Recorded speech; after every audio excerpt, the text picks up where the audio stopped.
That's okay. I think people prefer that, to be honest.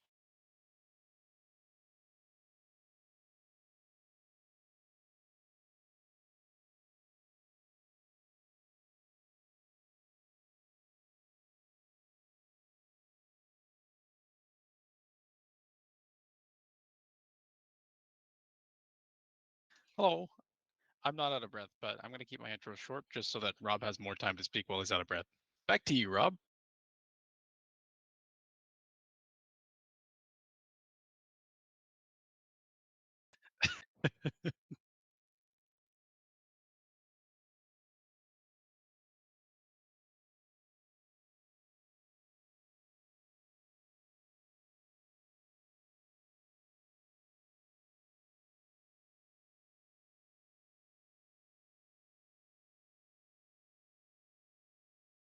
Yep. Yeah.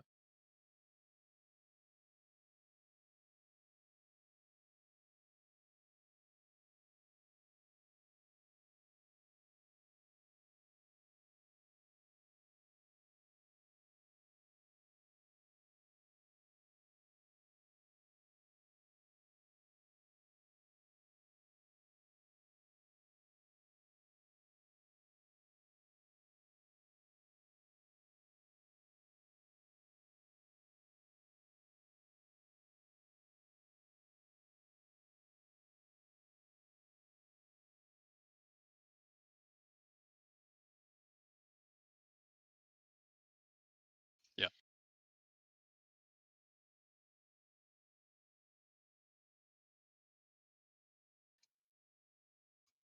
Is it actually entertaining though, or is it just not good?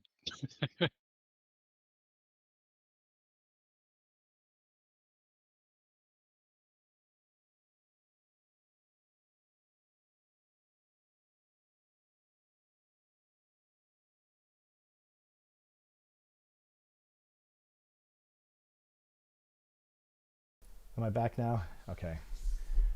Well, Got a broken thumbnail. A complete silence. It's a good way to end the year for sure. it's a good way to. Yeah. Yeah. Hi, everyone. So I am not out of breath as much as I was.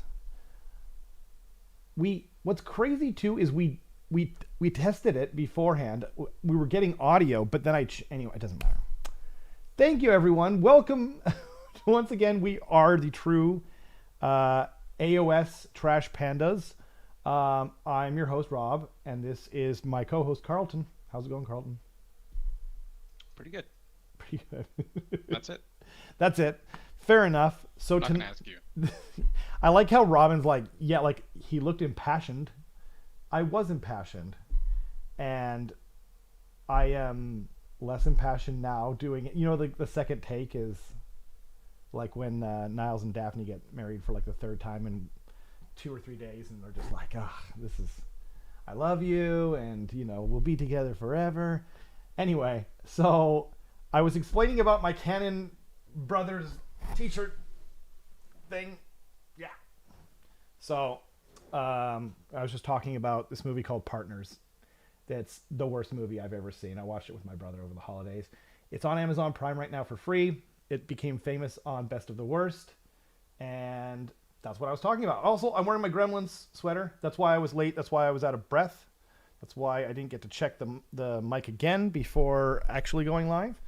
But it was worth it. I don't care about anyone's time but my own. And see, Gremlins sweater, Gremlins Christmas sweater. Yeah, worth it, right, guys? Nice. Anyone? I'm going full on like bear hibernation mode. I'm just wearing like, you know those snuggles or snuffies or whatever they're called, like the like it's a sweatshirt slash blanket. The Yeah. it was a what are they called? I don't think it's a snuffy. Like, isn't that where you? Isn't that like where you very gently kill someone by? I don't know. I wouldn't know, but I have like the off-brand version called a comfy. See? Oh my gosh, it's amazing. And so when I just Oh. my dog hates it a lot. She's so okay, I'm gonna stop. I mean, to be fair, your dog hates absolutely everything. Yeah, she's like, nobody move. Everyone, wait, where'd she go? Oh, she's over there. Okay, I'm safe. Oh man. Well, the year in review is what we're talking about tonight. Yep. Um, but first, do you have any blessings from the meat dimension, Carlton? Uh, I have a beer. You have a beer? Yeah, I've got Phillips Tilt. You know. That's clearly not from the meat dimension though, because you're holding Uh, woo. it. There we go. The meat lord is gonna Mm. wrestle. Yeah, man. I mean, it's kind of what he does. Like you look at the mustache. Yep. Actually, my biological grandfather, was like an underground boxer. Oh, really? Cool. Yeah. Also, apparently, not a nice guy. But But did yeah, he have the mustache? I don't know. I've never Okay. seen any pictures. I've never met him. Never seen any pictures. Anything. So yeah. Cool. Segway. Next time. Segways. So, for people that didn't see or didn't notice, or maybe even didn't care, it looks like the old world is coming out really, really soon. Um, I'm hoping to do it on the channel. It will basically depend on whether or not I have friends who want to play or not. You know, I'm gonna get the rule book. I'm gonna get the good guy book because I don't have any bad guy like armies that are going to be in the old world. I actually think it was a huge mistake for them to not do vampires, Skaven, Seraphon, like a lot of the really cool stuff, frankly. But I'm sure they will at some point. There will be a PDF anyway. They also showed off some cool new models for Tomb Kings, and they showed off this box set. We were talking about it beforehand. Here's the rule book. By the way, the rule book is freaking beautiful. It's really, really pretty. And the box sets, each one will come with a rule book. And these you have to buy separately. These are like, basically, if you have a good guy faction, all the rules you need are in this book here. Oh, can you guys not see it? Oh, there we go. It's in this book here, The Forces of Fantasy. And if you're a bad guy faction, everything you need is in the Ravening Hordes here. Mankiller has zero interest. That's fair. I was thinking about doing 40K before, and I would have kept going, but I hadn't built an audience with it, and I just didn't have enough friends that were into it. So whether or not this will be a part of the channel or not is just basically dependent on how many friends get into it and how many friends will be painting armies and want to do it on the channel. Like everything else, when I usually when I don't have enough content and there's not like some emergency going on, how many videos I produce is basically just dependent on how many friends want to actually come on and do stuff. So anyway, I'm excited for it though. I like the old world, but yeah, there are some cool new models. There's this like guy, like the scroll bearer guy with a bunch of scarabs all over it. I actually love everything about that model, except for maybe I'm not sure about the mouth on it. I think he's supposed to be declaring something, but I just think his mouth's open a little bit too wide. But that's a very minor complaint. Yeah, that's fair. Have they confirmed whether this is going to be plastic or resin yet? So some stuff's going to be resin, but I think everything that's coming in those box sets is going to be plastic. But I could be wrong. I'd still, yeah, old world hype. Thank you, unaided. Pop in, like, comment, just to boo at me. I would appreciate that. Like, I actually legitimately would really appreciate that. You bought an ogre army today just for old world? What? You have ogres for Sigmar and thought that was a low risk buy. I never played fantasy, so so if I don't like it, I'll convert them back and play Sigmar. Honestly, that's a really good idea. I think wait until we see the total base size thing, because you might be able, I think you will be able to actually have them on rounds and play them in the trays. But don't at me if that's not the case, Yeah. Yeah. Yeah, certainly if like Ogre Kingdoms becomes a thing again, I'll definitely give it a shot. Yeah, baby. Yeah, because that was my first exposure to them too. Like, I had Tomb Kings when I was a kid, and then when I rocked up to one of the Warhammer nights, one of my brother's friends was like, super into Ogre Kingdoms, had like the whole range painted. It was super nice. But Wow. I didn't know that. That's freaking crazy. You got started with Tomb Kings? That's first, wild. I didn't get started with Tomb Kings. Okay. The first thing I ever got was the Orcs and Goblins. Okay. Um, just because I split like that Empire versus Orcs or Greenskins set with my brother. Um, but yeah, I had a decent amount of Tomb Kings. I'm pretty sure. I did something awful when I was a teenager, and I sold my Tomb Kings army and used the money to buy Magic cards. Oh. And yeah, I felt pretty bad, especially because the store owner like witnessed me doing that. He's like, "Did you just use the money? You just sell Tomb Kings to buy this?" And I was like, "Yeah." And he's like, "You got a problem, man. I'm still gonna sell it to you, but you have a problem." Right? um, I did not type "Oh sweet, forgot it's Tuesday." How's that possible? Oh, it's okay. Welcome, James. Hey, I was like, We is forgot it's that Tuesday. is that Rob from Accidentally went live at the right future? Yeah. Because I actually did know it was Tuesday today. I didn't yesterday know that it was Monday because I keep, but then anyway, eventually I caught up. Anyway, yeah, these Tomb King models are super cool. If I didn't know like a few people that are definitely going to be into Tomb Kings, I would get into them. I'm not a Bretonia guy, you know what I mean? Other than like obviously I play them in Age of Sigmar, but and just got a codex, right, or whatever, a new book. I'm converting this guy up for my Bretonia army, Knights of the Shining Cloud. So still enjoying that. Put out a video about it today or yesterday. Yeah, yesterday. I think it was yesterday. Yeah, the short. Yeah, about me opening up my Bretonia army. So you can check out that Wu Fang clan. I feel like if I hadn't gotten into this like Slaves to Darkness range, I probably would I have think you would have gone into Bretonia. Oh like, man! Just because like the reason why I was like I had that itch. I literally had said to people before like I just want like a Bretonia-esque sort of army where I can paint like heraldry on everything, and now they're literally coming out, but I've already scratched the itch, unfortunately. Yeah, it's fair. I hope someone will. It's funny that they like. I feel like Bretonia was. Oh man, this will be taken the wrong way, but like they weren't that popular. It's part of why they kind of got nixed, right? And then now that they're bringing them back, like I think Tomb Kings will sell out like that, and Bretonia won't be as popular. We'll see. I actually hope I'm wrong, and I've been wrong about this before because like I thought Skaven wasn't popular at all. Like I thought they were maybe gone. So the first time I went into a Warhammer store, I was like, are Skaven still like? Do they still exist? Because they weren't in Total War. So I was like, maybe they're just not in the setting anymore. They're like, no, they exist. Like, what are you out of your mind? And then I found out later that they're actually very popular and they're the most popular faction in all of Total War apparently. But in like the video game. Anyway, so that's a bit of another digression. Is this an old banner like BSB guy?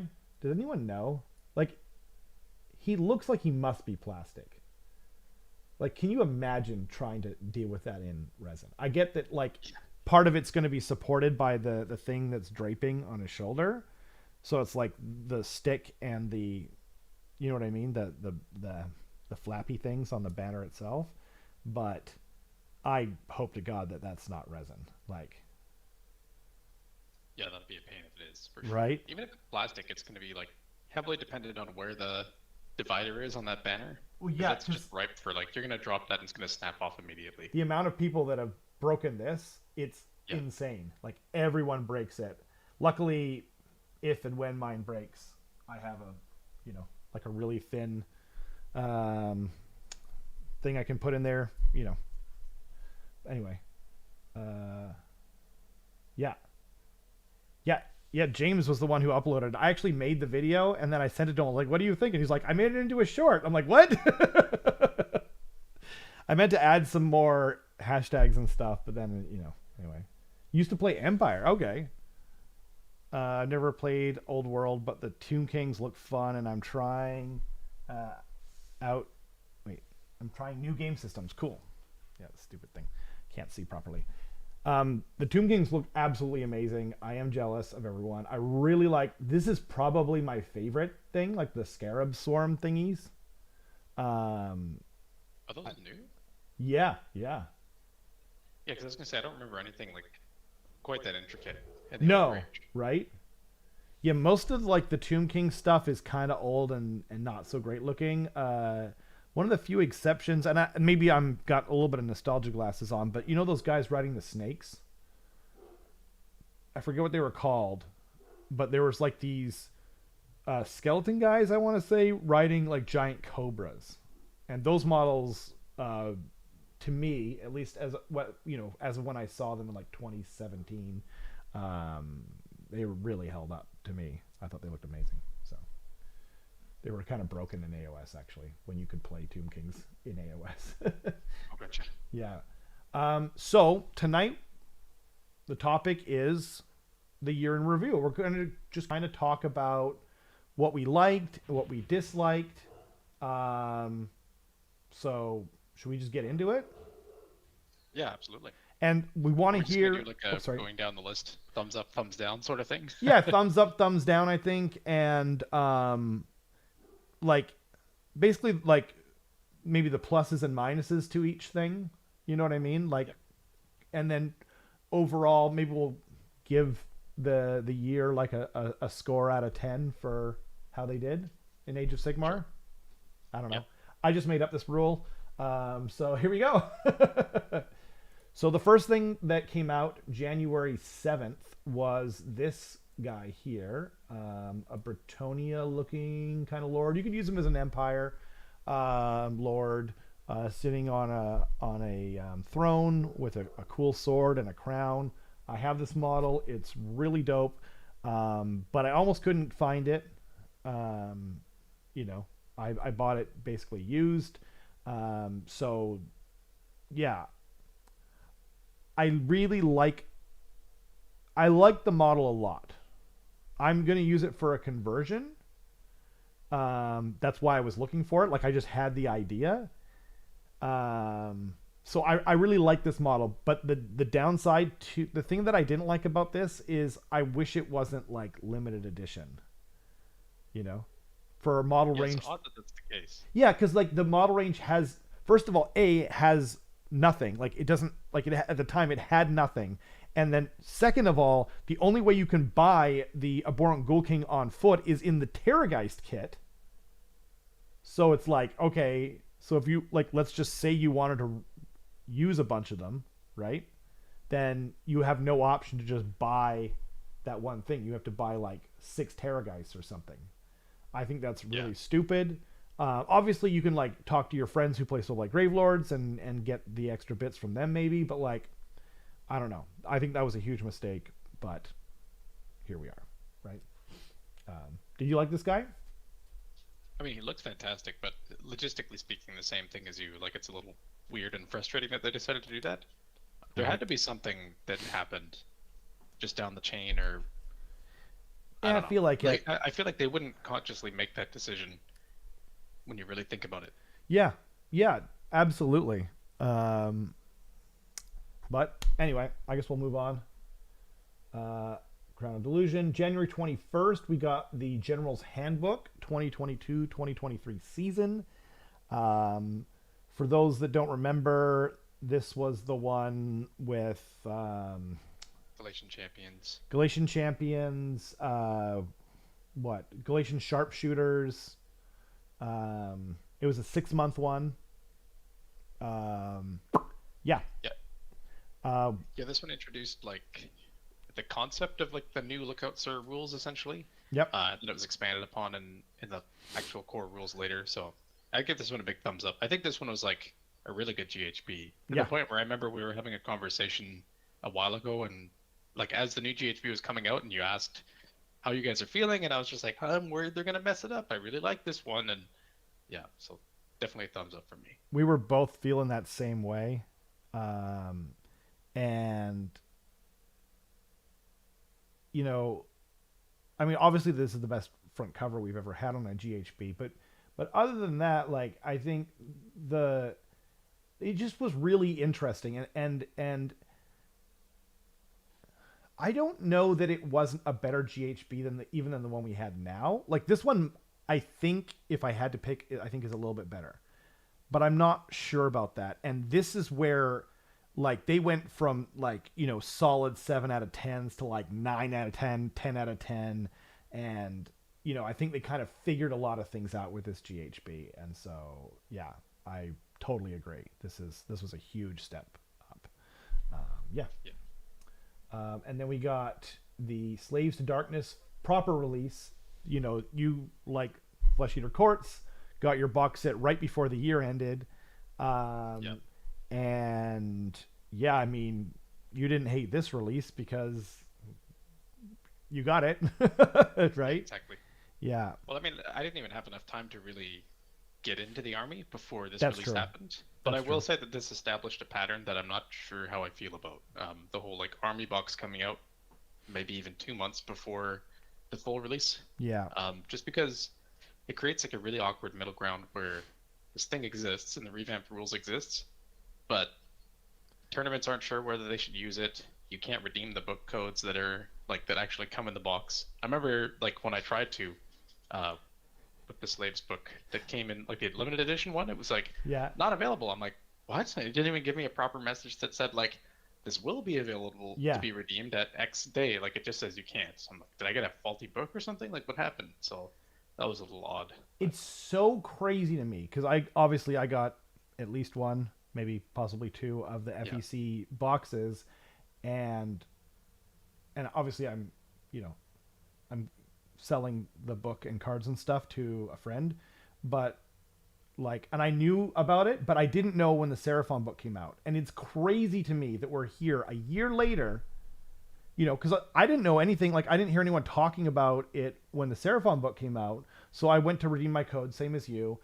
Didn't work. I tried it like 6 different ways, and I was like, what is going on? And I was worried that maybe someone had like, like people use algorithms and stuff to like figure out those things. And like, I was like, oh man, mine's gone. And so then I emailed them, and they were like, no, you can't use it until the full release. And I was just going, are you out of your mind? Like a lack of communication on that. And that was like what? That came out in June, I want to say, for Seraphon. I guess we'll see yeah, in a minute. But like 6 months later, you guys still haven't figured it out. Now we're a year later, and there's nothing inside there. And people on the Facebook page were saying, like, in before everyone messages this group asking why they can't redeem their code, right? And there's so many of those things going on the Facebook page, and still there are people asking. Like, of course there are, and that's not their fault. I'm on their side. I'm not on GW's side or anyone else's side but theirs. There's just a complete lack of communication. Like, what are you supposed to be so into the meta of every book? You know what I mean? Like I'm just lucky that I got there's 2 armies that I own that have box sets that came out that I really wanted to get, Seraphon and FEC. And don't get me wrong, these box sets are always lit. Like the front cover looks amazing. And especially this one, if people haven't seen it, this is maybe the coolest one ever, just because of the whole lore and whatnot. But anyway, what did you think of them as an army? I'm gonna grab that book and just.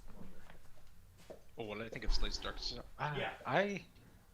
I gotta be honest. I find Slaves to be a really boring army to play. Yeah. They don't really have any tricks. They don't have any.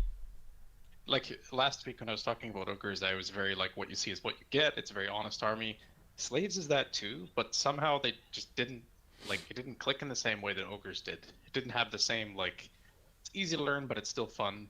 Slaves was like it's easy to learn, but there just isn't really anything there. Yeah. And I was really hoping that what Slaves would be is something that Korn ended up actually getting, which is like very movement shenanigans, like tech focused, that sort of stuff. So And you I'm feel gonna, like Slaves to Darkness should be where that would be. yeah, Like I know that Korn, like they almost kind of established like a what do you call it? Like I don't know how to say this, but like a psychographic profile in the playstyle that they originally created with Khorne. And they keep making these Khorne books with movement shenanigans, and Khorne players are like, dude, we just want to like party. We want to kill things and run around. They should be like fast, extremely killy, and probably quite easy to kill. But then also they should have like cool abilities when anyone dies, because Khorne cares not and all that jazz, right? Yeah. Yeah. Honestly, I actually don't like playing against Slaves to Darkness. Like, I know they're not considered good, but like, I don't know. I just find them very frustrating. It's like, you know what I mean? I don't know. Yeah. Everything's super tough. Yeah. And like, it's just, it's like attrition in the worst way, where it's not like Yeah. it's a mental game, but it's just like, can I? Uh-oh. Dropped a water bottle. I'm being laughed at from behind me now. Yeah, it's attrition in the worst way, where it's just like they're not actually like really hurting you. It's just like they have a 3-up save, they have a bunch of wounds, they're tough, they're slow, they're just bad at like the objective game usually. So, meh, like Yeah. they don't. Yeah, I don't know. It's Or you could play like the all horse killer army yeah, or that's true. whatever, but it's like, I don't know. I think that's boring. And yeah, like honestly, Matthews kind of says it really well here. Slaves is his main, but he hasn't played them since June. Ogres are just more fun, and I get to use more of my models. Yeah, that's it right there. Tanky version of Stormcast. Yeah, I mean, like, I'm not saying they shouldn't be that even, but there should be more to the army. And like, what they ended up giving people is this insane anvil, right? That struggles to win games, right?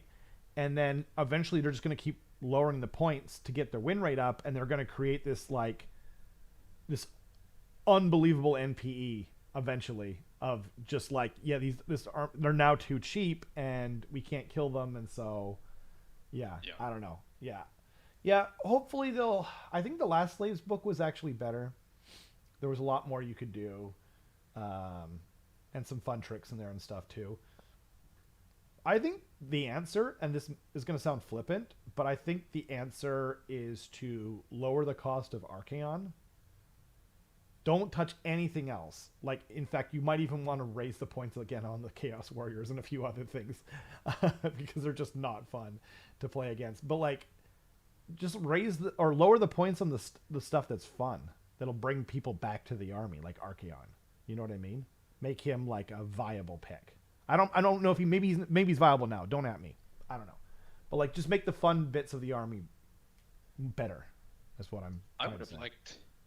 I would have liked it if like they kind of explored it a little bit with Marks of Chaos, where Yeah. they're like, oh, you can kind of like get the best bits out of all the Chaos gods. But would have been nice if there was some interactive component with your opponent, Right. or sorry, interactive. I said that correctly. Component with your opponent where they like tried not to succumb to chaos in some way. And Yeah. Slanesh does that well with temptation dice. Very But if there's good. something that's like, if your opponent does something that's like embracing chaos in some way, it would be cool if you got rewarded for that, or if there was just some like interactive component. Because I think that's what makes Slaves not fun as well, is that like you make all of your decisions in your list building process, but your opponent has like no interaction with that whatsoever, and you're That's a just kind of showing up and marching up the board slowly. So That's a great call. And honestly, I think this is going to sound kind of weird, but I think what would make a huge difference is just like some little things, like maybe just changing some of the spells or something. Like there's a place where they could kind of play, and they didn't. And yeah. I don't want to belabor it too much, but it's a super specific gripe. But I was so bummed with the new Slaves of Darkness book when the Gaunt Summoner lost his summoning abilities. Yeah, yeah, yeah, absolutely. He's the Gaunt Summoner. Can he summon? No, it's not really his thing. Why did you think he could do that? That's weird. Yeah. Out of all the armies in the game, you would think Slaves would have a coalition mechanic. Yeah, no kidding. Good point. The models were freaking rad though. We got the new Demon Prince, which is insane. The Ogroids, I think.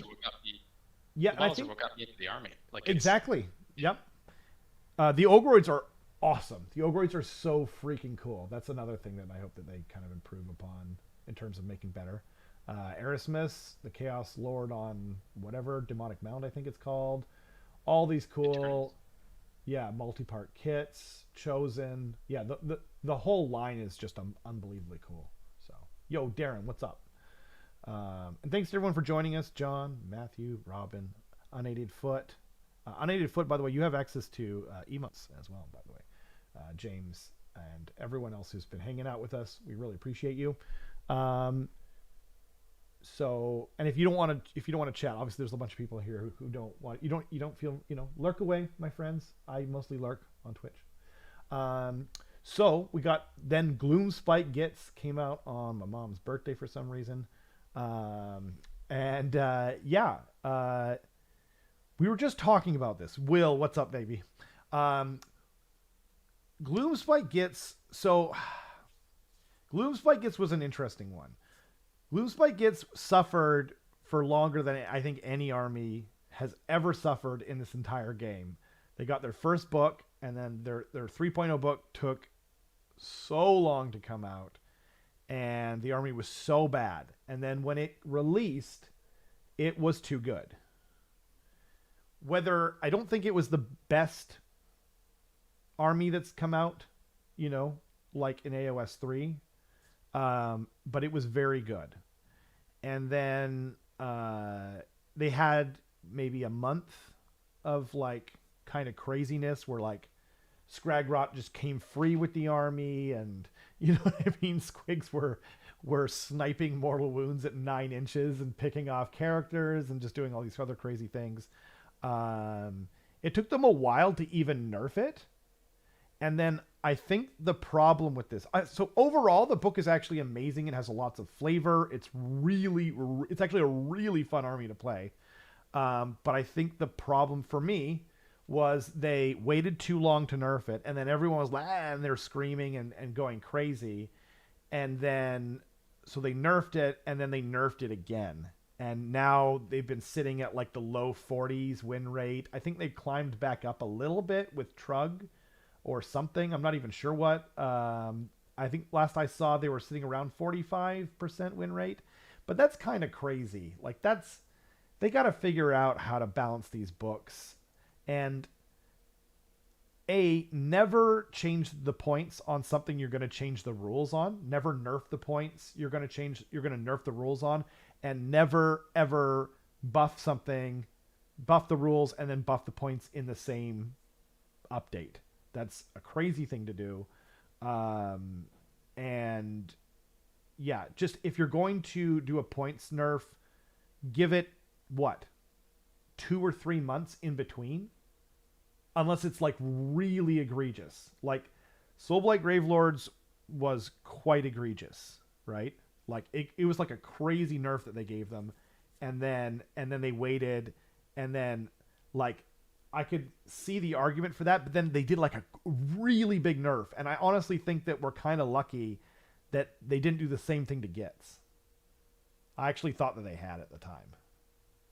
It's true. Yeah. What Will says is Gits are not easy to balance, but what I'm saying is like, if you're gonna nerf something, always side on the side of nerfing too little than too much, because no one's happy. We actually, for those of you that were around for AOS 2, this was the name of the game. OBR came out, crazy win rate for super long. They completely nerfed them eventually. It actually took a really long time. And then they had a poopy win rate, right?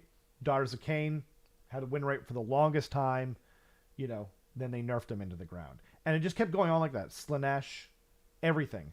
And it's just like, no one is happy with this. And it was the main problem I had with 40k 9th edition. Tiras came out, they were broken, then they absolutely, like, they nerfed them like 6 times in a row, and then they were poopy. And it's just like, okay, who's having fun now? All the people rage when the army comes out and it's too strong. So if you're not able to balance it before it comes out, then you should at least be able to balance it after, and just take your time. Yeah. Because everyone's upset when you do it like that. Sorry, I went on a little bit too long, but That's okay. I think the second nerf that they did for Gits was when GW, I think, became comfortable with changing the war scroll instead of just adjusting points values. That's a good And I point. think that we need to see more of that stuff because Right. right now we see absolutely awful war scrolls just like in an absolute nosedive points wise. Yep. And that's prevalent for Stormcast especially where like you just see green, green, green, green, green every single battle scroll. Yep. Whereas I think I feel like I can speak for a lot of people when I say I would be absolutely hyped if I realized that one of the units that I've been using just suddenly gets a new ability on their war scroll or Yeah. something like that. Yeah. That would be fantastic. That would Like be just to kind of super balance them cool. out. Yeah, instead of just like nosediving points because it's like this is still terrible, but because I can take so much of it, it's worth it now. Like, That's yeah, 100%. I couldn't agree more. And it's actually why I'm super nervous about the FEC FAQ. If they mess up this FAQ, then this faction is like is hurting, and it's basically perma hurting until because they never reverse FAQs, even though that's actually honestly that's where I would look first to make a rules change. Like look at the FAQ. Oh, you know what I mean? Like Skaven are suffering for years. It's like, oh, maybe we just change the 3 claw steps ahead FAQ. We delete that and see what happens. If it's broken, then we can look at putting it back and changing something else. But like, you know, yeah. And they do contradict their own FAQs, absolutely. And I don't disagree with you. Everyone has something they like about Git's Delicious. You like trolls with tummies. I like goblins trapped in spider webs being eaten and catapulted at other goblins. But I also like trolls. I also like swigs. They are hilarious. We got new units. We got the Snarlfang. We got this little ditty here. He's awesome. We got yeah. Who cares about the Vanguard box? Anyway, then we got Beasts of Chaos, and that was that was at the same time, wasn't it? Was that at the same time? there's a little bit after. I think it says when, right? Well, it doesn't say a different date. Oh, I think it came out at the same time, but I could be wrong. I feel like interesting. Gets overshadowed this book a lot. Um, yeah, they. This book is actually really, really cool. I think the main problem is no new models. Yeah, Yeah, yeah, they lack the hype that a lot of armies got this year, which makes me feel like next edition probably they're gonna get the attention they deserve. I agree. But yeah, I agree. Like this is a really solid book, but it felt like they kind of got um, looked over for sure. Like and you know, just as you said, like Git's coming out on the same day we didn't even realize because this like there was just so little noise on this. But I've certainly seen this army at like top tables. Like balance wise, it's pretty good. I will say it's pretty one note, where it's Right. just like you just wait a little bit, some Bulgors come in, destroy something. If your enemy can recover from that initial alpha strike, then your enemy's probably going to win. But if not, then you win.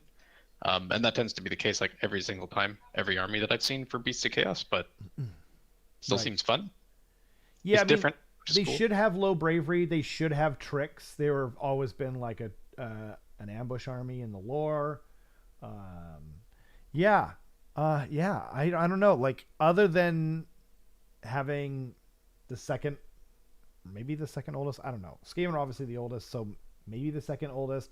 They definitely need a refresh more than most armies. I don't know when they're gonna get it, but yeah. Um, the book is really cool. You know, yeah, I don't know. I honestly, other than the models being old and ugly, I actually don't really think there's any problem with this book. Dan played it amazingly well. You know, Yeah. yeah.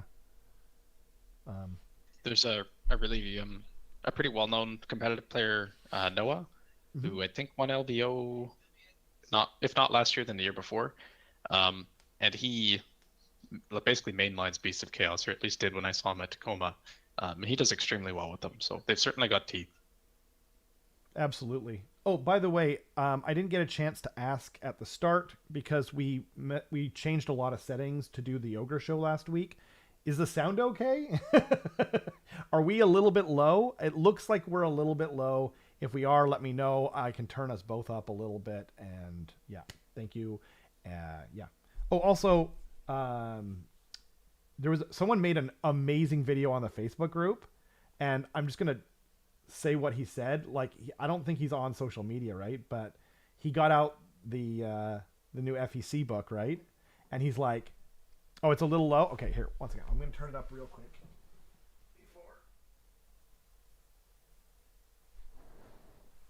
Okay, how are we doing now?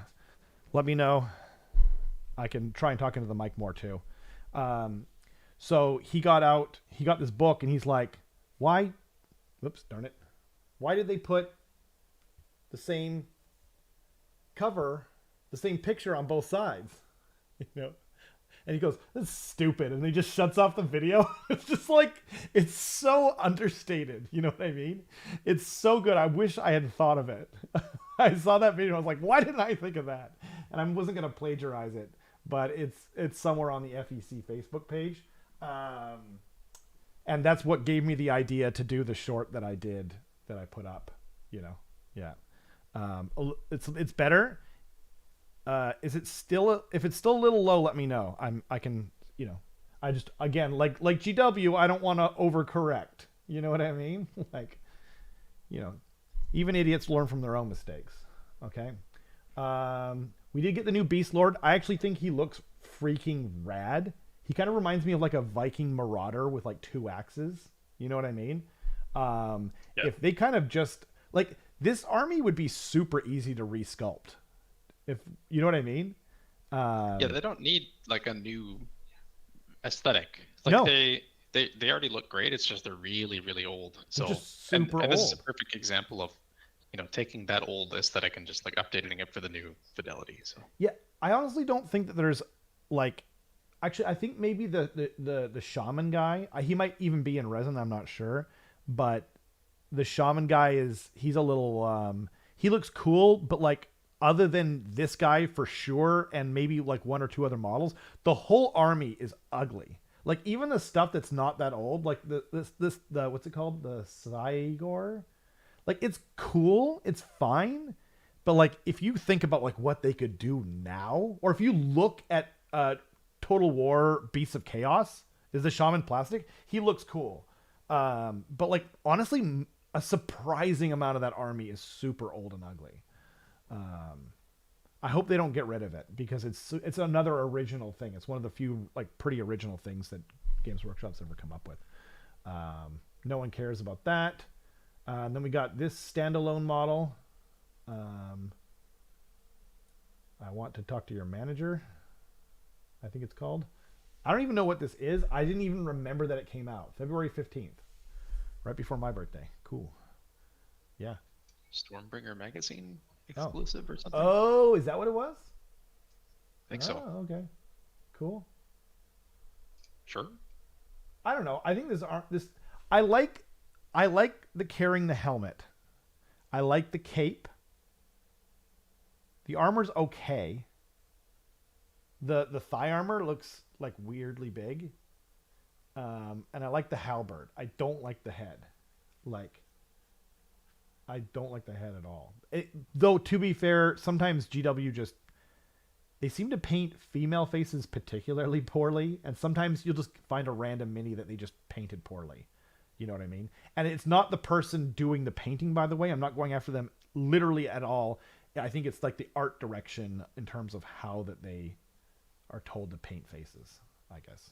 Yeah. But I feel like for this sculpt even, it almost seems like they stopped making it like hero scale.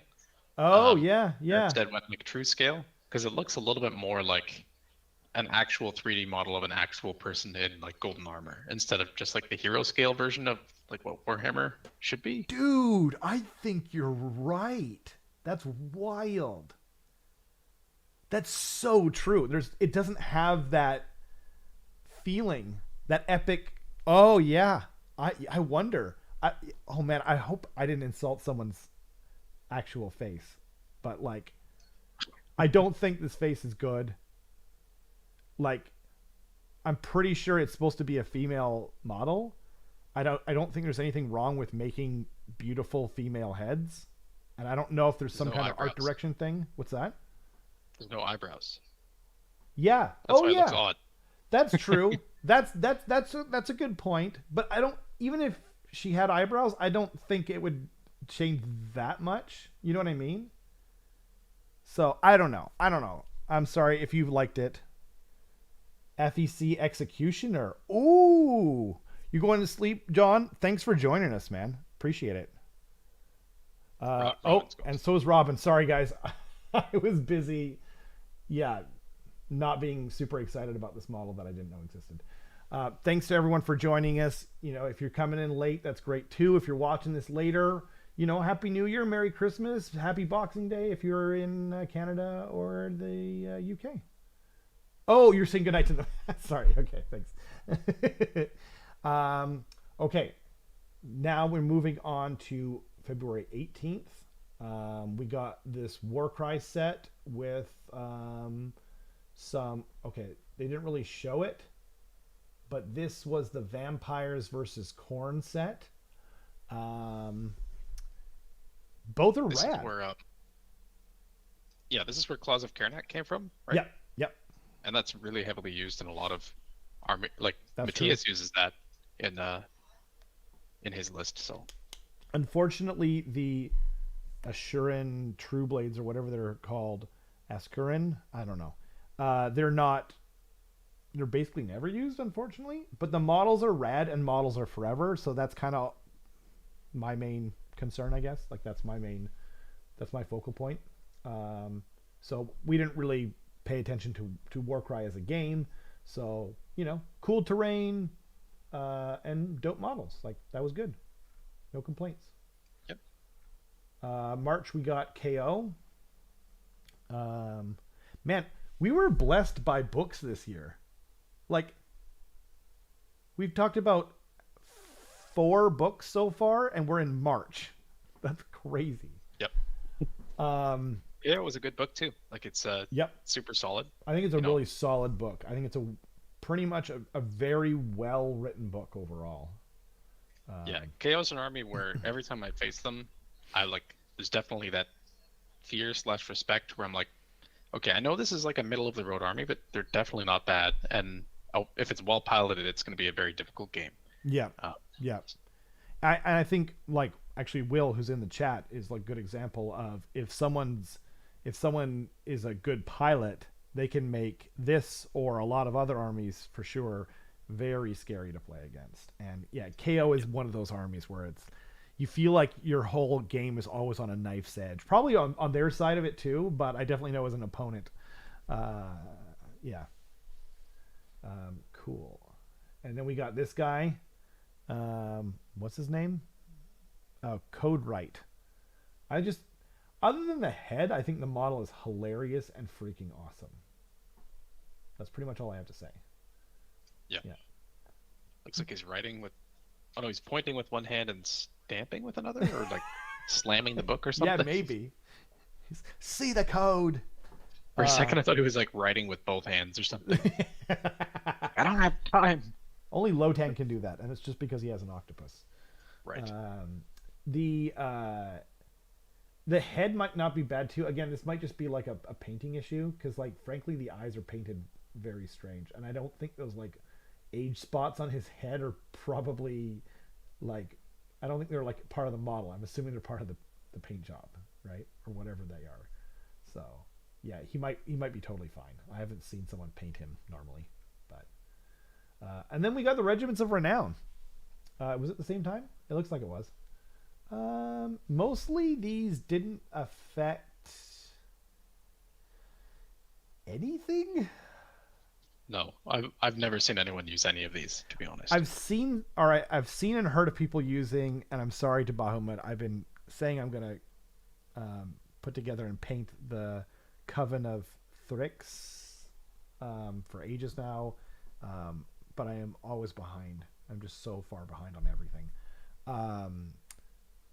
Yeah, I just don't think it's. Oh, you have used the Ruin Throng. Okay, John, what did you think? I didn't Dale use the Big Grix cruel shots, or was he talking about it, and then maybe he didn't do it. I haven't. I don't think I've actually played against Dale's Gits, Oh, which is fair. where he'd probably use them. So I I'm not sure. I think he used them. I think they're interesting, but yeah, I don't know. Overall, yeah, maybe the Ruin Throng is good. John, let us know, man. Um, and then we got Grisel's Aranai, and Beastbound Assault Rivals deck. It says I don't know. This is a underworld warband. I think it's one of the worst ones they've made, and the only reason for that, I like their outfits a lot better overall. But I don't like the masks. Like they've got like old man masks on, and why would you do that? Like, yeah, I think that was a really poor choice. Yeah, it looks very odd. Yeah, I feel like actually, if they had just kept the mouths like flat and just had right. like nose and eyes or something like Oh, that, maybe. that could have been pretty cool. But yeah, they just look really odd. Yeah, I mean, or just make it like one of those like, you know, like the like a Japanese kind of style mask or something like that. Like there's just I don't know. There's so many directions they could have taken with those masks, and Yeah. they chose poorly and drank from the wrong cup. March 25th. So we are because we know that Korn and Slanesh came out at the same time. So we are now in March. So still within 3 months of the beginning of the year, and we have 6 books that came out. Like holy moly! So Korn, Yeah. Korn came out at the end of March.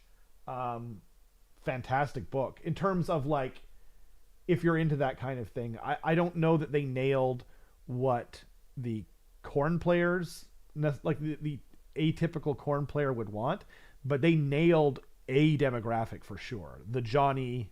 They nailed the Johnny. This is a Johnny book through and through. Um, yeah, I don't really know what else to say. It's a great book.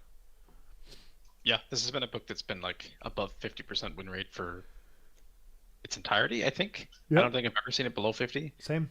Um, and certainly you can play it Timmy if you want to. Like there's a sub faction that is entirely based around like what's called the Bloodthirsters, just having like tons of them. You That's can still take true. Is Scarbrand. it Like viable?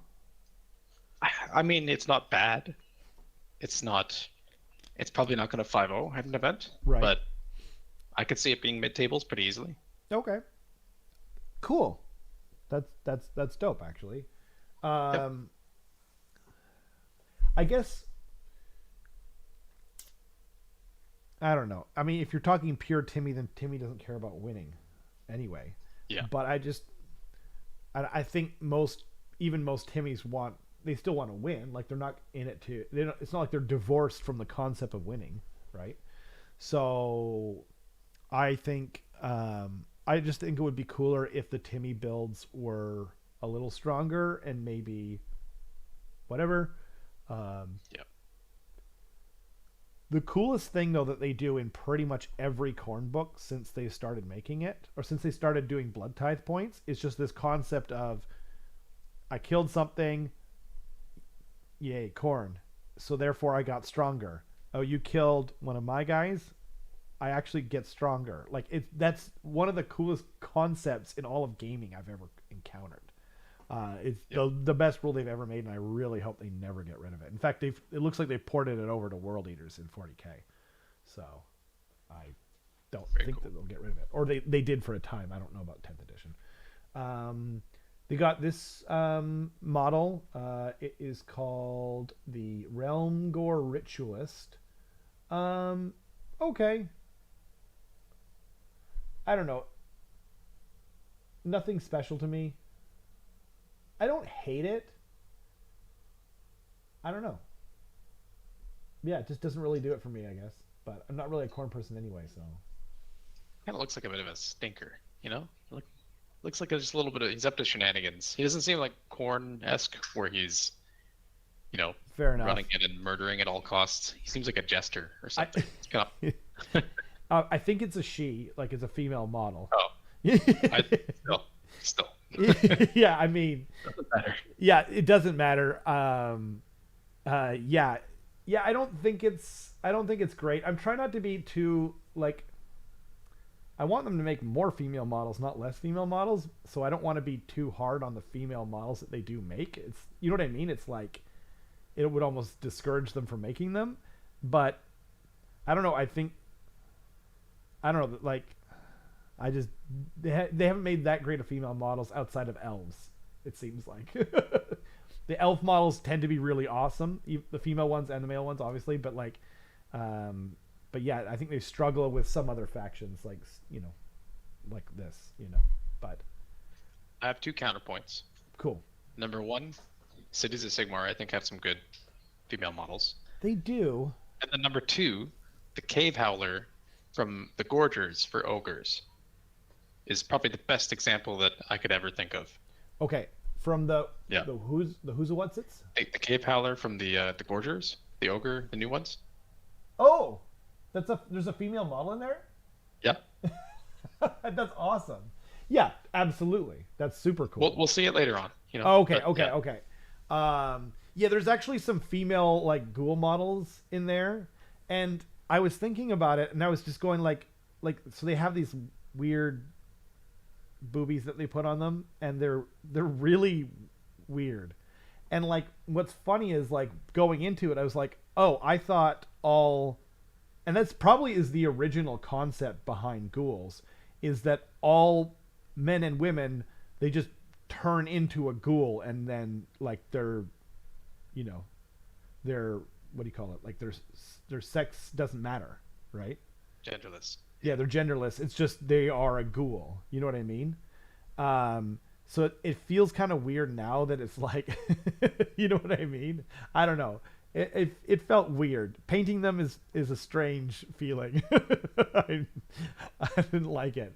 But like I like the idea. I think I don't know, but yeah, nothing spectacular has kind of. I think the new Neve Black Talon model is pretty dope. The old one I wasn't a big fan of, but I think the new one I liked, but I don't remember.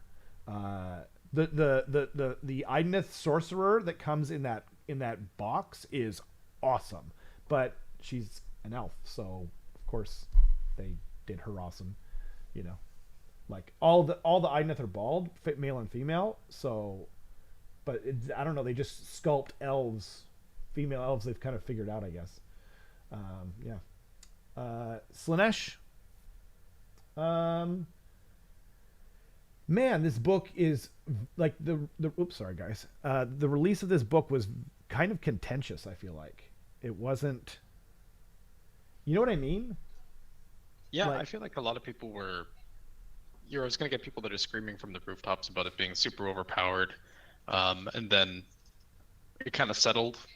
And. But that's not what I mean. Like, Oh, no? Okay. yeah. So, yeah, that's true. Like, people were screaming about it. Like, everything you said is true. But what I was talking about was, like, a lot of the Slanesh players didn't seem to really like it either. Like, I know Vince Venturella was like, he kind of hated it, He was just kind of saying how you're never going to take the deal, whatever it is, the depravity thing. You're just going to say no every time. And I don't think that's true, because that's like, what, 5 times, what, D3. D3 mortal wounds. Yeah. Isn't it? Is it per phase or per I think it's, yeah, it's per turn? yeah, per phase, per, Let me look real quick. yeah. Or I think it's like you have a total of like, is it 6? Block of 30 Arcanauts, and it was incredibly fun. Hey, that's awesome, John. You ran it with the Ruin Throng with the KO. Huh. That sounds pretty cool. Yeah. So there's 6 temptation dice. Per And per then- battle round, correct? Yes. Okay. Yeah. Okay. So 6 times 5, so you're looking at like a total of 30 D3 mortal wounds if you don't take it. You never take a dice, and the person manages to do that, which isn't that hard, frankly, because you've got like a shooting phase, you've got a combat phase and So other yeah, phases. you. Yeah. I think you can only do it once per phase, Once per phase. That's true. and then also it's only when there's a failed hit roll, a failed wound roll, or a failed save roll. Um, so that means that it's really limited to shooting and combat, essentially, right? Yeah. And And they're in shooting those, in combat. So if they and shoot they're yep, anything and they miss, you can be like, here's a temptation dice. yep. But the key is that you have to have missed is a big thing, which is That's definitely a true. thing. But that implies that like you're in combat first of all, and then yeah. That's So true. But I mean, okay, let's say you only get off. I think it's reasonable to say you're going to get off 4 a battle round. So 4 times 5, that's 20 times D3 mortal wounds. That's a you might lot. get 0 on the first battle round is the thing, right? Because if you think about it, That's the true. curve of a battle is usually like nothing happens, everything Well, explodes, and there's a lot of combat, and then clean up at the end kind of thing. you will get some in the first battle round because you will have shooting if you're playing Slanesh. Like, if you don't have Well, Blitzbar of one, Archers, then you're really not trying to win anyway, right? yeah, but that's 1 out of 2 turns, right? Yes. Yeah, fair enough. I don't know. I think an average of 4 is pretty solid. Like I think there will be turns where you use all 6, probably like rounds 2 and 3 maybe. Yeah, Regardless of whether or not, I don't know. That's neither here nor there. I do think it was a little overcranked when it first came out. I think it settled very nicely. I think they did a fantastic job balancing this book. It seems to sit in the plus as well as far as I've been paying attention, um, and I think that the mechanic. I love how interactive that mechanic is. That was my main point. Whether it's strong or weak, um, is to me is neither here nor there. Just the idea that you, as the Slanesh player, get to tempt your opponent, right?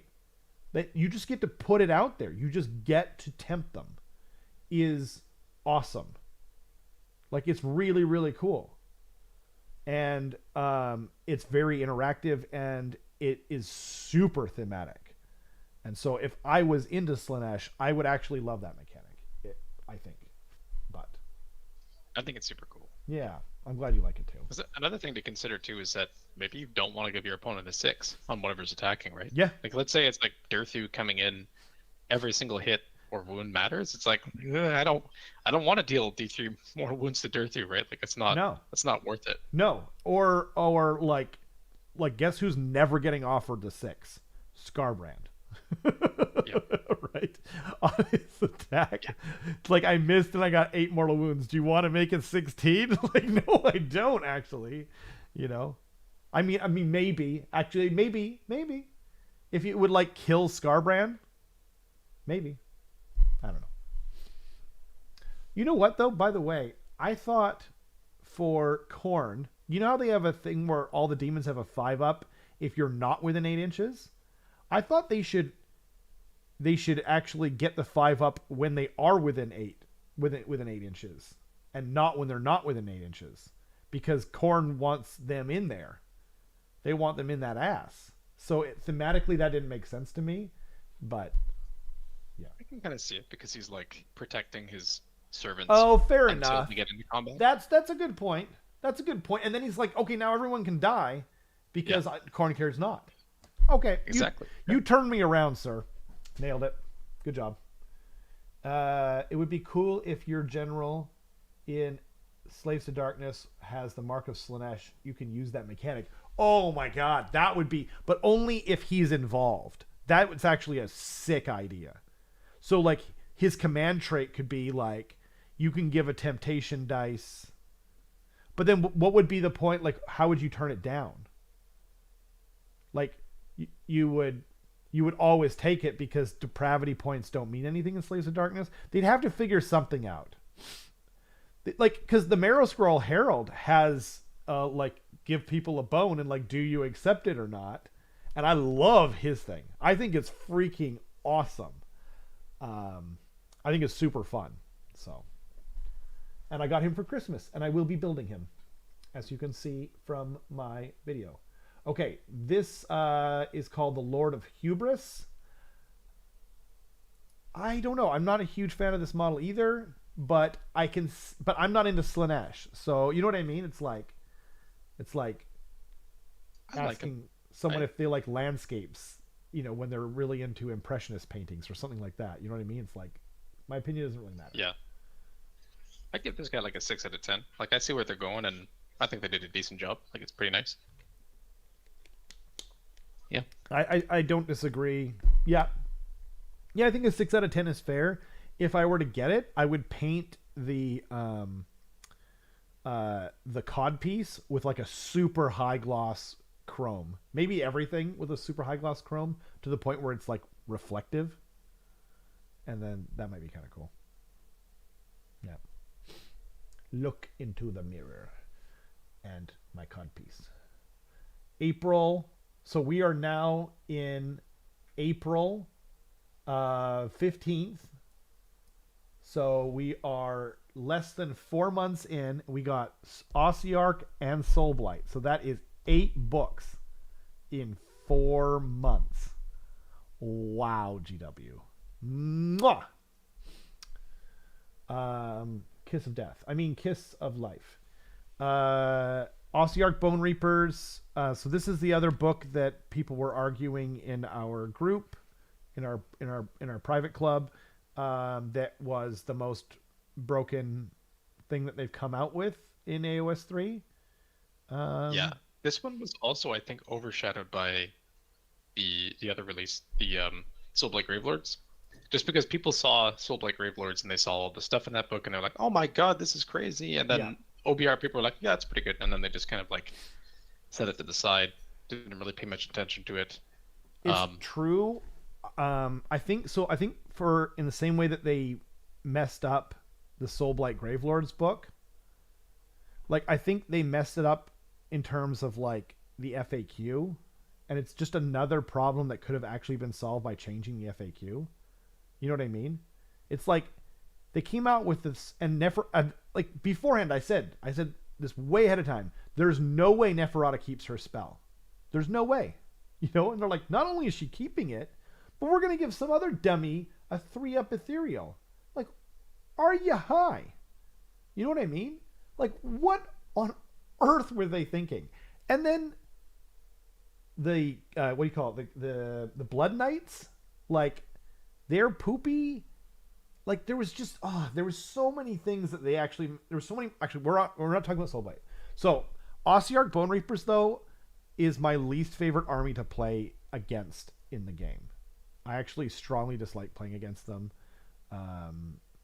They're super hard to kill. When it goes poorly against them, it goes just completely off the rails. Like, yeah. I think this army is hard to balance. I think it's hard to come out to make thematic rules for this army. And I don't like it. Don't like it at all. Yeah, I wouldn't say I dislike it, but I mostly agree with what you're saying. Where it's just like every time I rock up to play against OBR, I'm not like excited that it's going to be a fun game. Yeah, I'm more so just being like, "Ugh," like I hope it doesn't. Hope it's not too bad. Yeah, I hope it's and that's coming from someone who has a positive win rate against them. You have a very positive win rate against them, and like I don't want to put words in your mouth, but I think ogres are particularly good against them because they can do mortal wounds out of shooting and combat, so they don't get their 5-up ward. They don't get their, you know what I mean? They can't do things that. I just think ogres are better against them than most other armies, I guess. And They definitely can be. And but I'm not saying like that, like you should win against them or anything like that. Like all your victories are your victories. Your ogres have a way worse win rate than OBR. But I think that like if you feel that way and your army is a little bit better situated against them than other armies, then that points to like kind of a fundamental NPE design philosophy that they've actually had since the beginning. If people remember when they came out in 2.0, they were they were even less fun to play against somehow. Yeah. My Um, biggest gripe with them is actually like they're very much so kind of like taking little bits of everybody else's pies. yeah, Like they're like, oh, I'm gonna have some of this and some of that, and like thematically that makes sense. They're supposed to be like the most tactical, best generals, yeah, like just amazingly like strategic, that sort of stuff. So they would like witness what their opponents are doing and kind of adapt to that or steal things that work.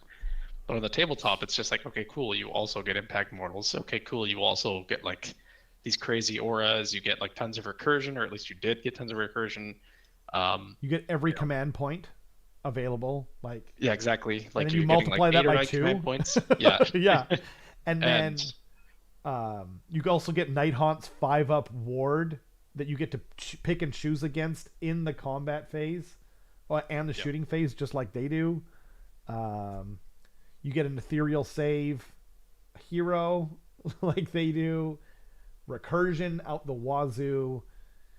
Eventually they got there, and now I think the army is fair, but I still don't think it's fun to play against. And it sucks because it's a pretty original idea. Like, I get that they're kind of based off of Tomb Kings in a lot of ways, but they did their own thing, and I think they're original and interesting.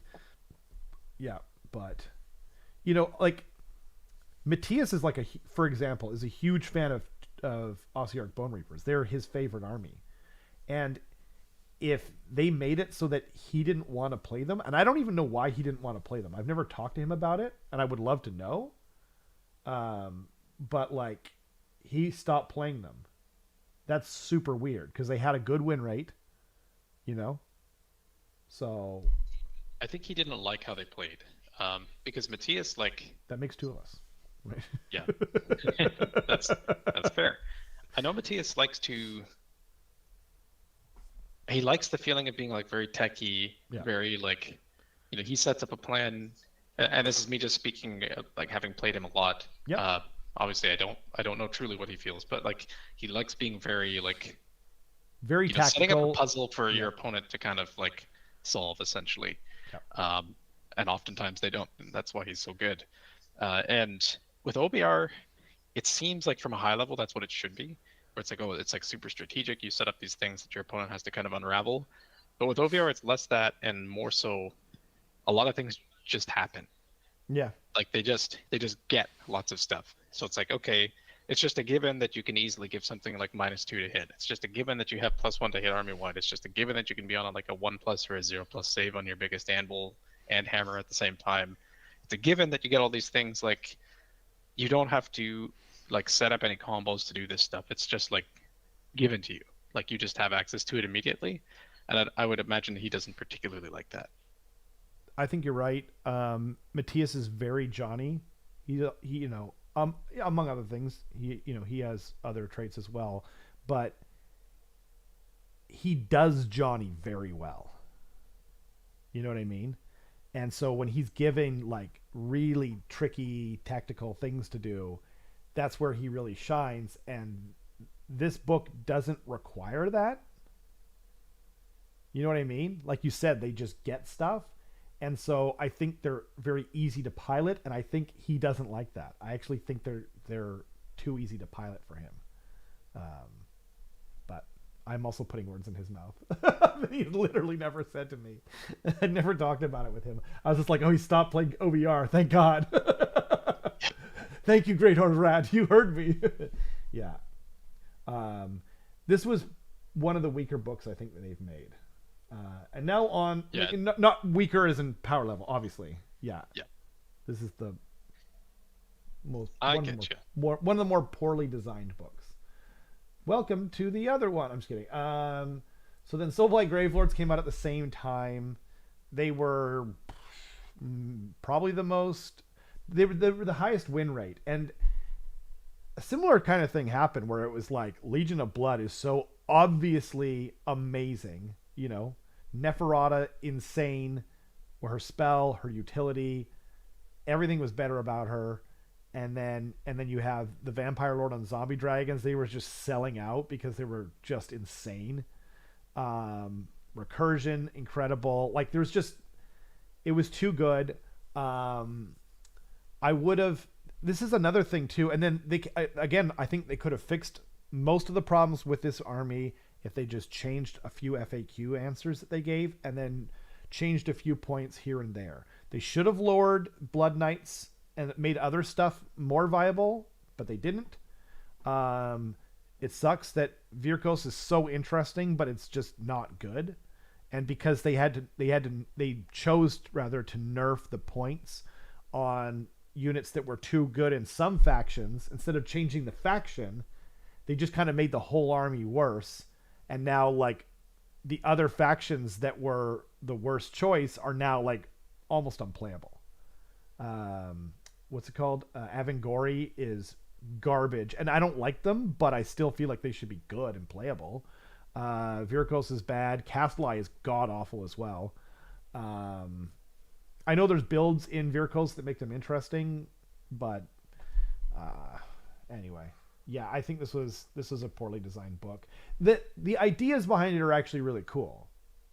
Before I go too far, like the style of recursion, it's very tricky. There's lots of cool and interesting things in this book, but it's one of those things where yeah, they made it way too strong, and then they just kind of didn't change the right things. Sorry, I'll stop talking. What did you think? I pretty much agree. Like the whole book definitely got punished by the outliers that were way too strong. Yeah. And yeah, certainly there were some lists that were just like absolutely obscene. And you know, you saw that in the win rates, and I think that it was definitely brought down by people wanting to play things a little bit differently. Because Right. I feel like people were always bringing almost 200 zombies to the table and just like plopping it down, then the win rate would be like probably 65 to 70% or something Right. crazy. Right. Yeah. So Yeah, if it were easier and cheaper to just play a bunch of zombies and whatnot, then yeah, the win rate you're absolutely right. Like, you know, like I'm like a slow painter and I'm not a tournament player, so like I have the luxury of when something comes out and it looks like it's too strong, I can just look at it and be like, well, I'll wait and see if they nerf it before I go painting stuff. Whereas most tournament players don't really have that option. So when the book came out, yep. it's like if you already had a bunch of zombies painted because you like zombies or whatever, then you were like, oh, here we go, my time to shine. But then they nerfed them as well. So anyway, yeah, not their best. This model is so sick though. I love Evia Volka. I think oh yeah, that's right. Her name's probably down here, huh? Wait, or not. Oh yeah, here it was above. Evia Volga. I don't remember her lore. I don't know that I read her lore. But I really like this model. And this is a female model, by the way. But she's, I don't know. I just think she's dope. I can see some people not liking the weird like Russian style hat, but like that seems like there seemed to be some kind of Russian kind of feeling. You know what I mean? To the army, like Virkos sounds almost sort of Eastern European in its name, right? So I don't really know what they're going for there, but I love this model so much. I might have said that before, but the movement and like maybe not. The movement of the dress I love. I like her legs that they're like wolfy looking or whatever. The hatchet is cool. The bats are awesome. There's just so much movement to it. It's so rad. Yeah. What did you think about her? I actually think I don't like her. Yeah, that's Like, fair. Totally cool. I'm not the biggest fan. I really like what they did. We're not with the friends bats. anymore. Okay. Apropos of That's nothing. fair. Yeah. It's weird to assume that we were in the first place, but That's true. I really, I agree with you on like the cloak, and the movement of the model is excellent. But there's something about it, like it just doesn't. I don't know. It's difficult for me to parse whether it's like, is she a vampire? Is she a werewolf? Like, what is going on? That's kind of And the like, whole Virkos thing too, hey? So it's I know, not but for I don't everyone. think they did a good enough job meshing the two. I think what it is like, to me, it looks like they just like sawed someone in half, and then like stapled dog legs to them, Yep. essentially. Yep. And it just comes out a little odd. It would have been nice if there was like more of a transition instead of just That's like true. dog legs on woman body. Correct me if I'm wrong, but do you? I assume that you kind of like the Chattakar model, the right? Yep. and he's fully transformed. He doesn't just have bestial legs, but he has bestial arms and kind of a bestial head. I see what you mean. Yeah. But although then again, yeah. Even you're talking Radikar the Beast, like that Yeah, model. yeah. I actually don't like his head. Oh, really? Yeah. Yeah, that's fair. I actually I think the problem with that one though, truly, is the paint job. I've seen people paint that head, and it looks so rad. I'm not a huge fan of that model either, though, and the way it's painted there. But yeah, that's fair. I think the heads just look a little bit too human still. Whereas like it would have been nice to see like a vampire werewolf Just hybrid. like a little bit of like a snout, maybe, or something. Yeah, that's fair. I think they're trying to satisfy, because vampires are just such a popular thing, so they don't want to get too far away from it. That's fair. I really like it. I've got the model. I never put her together, but I really want to paint her. Like, she would be something that I would literally just set aside time for and just want to paint. Vehicles are my favorite part of Soulblight Gravelords, but I wasn't really playing them because we have so many local players who play them, particularly Roman. So, yeah. I'm not sure if I like her hair, though, like her, or her hat, or whatever that is. But and then Seraphon. Oh my god, this release is such a weird release, I think. I'm just noticing that this, I got a little bit of, oops, come on. It doesn't want it, there it is. I've got a little bit of white on the left there, and it just looks kind of ugly on stream. So, Seraphon are one of my favorite armies of all time. All the new models, and I mean all the new models, killed it so freaking hard that I just didn't think we were ever going to see this cool of models. But the rules are, man, it's crazy to me that they could have, this book has two parts to it. And I think, and this has nothing to do with GW, but everyone who does statistics on this book, I beg you, you make separate statistics for Cruel Boys, Iron Jaws, Big Waw, and Bone Splitters.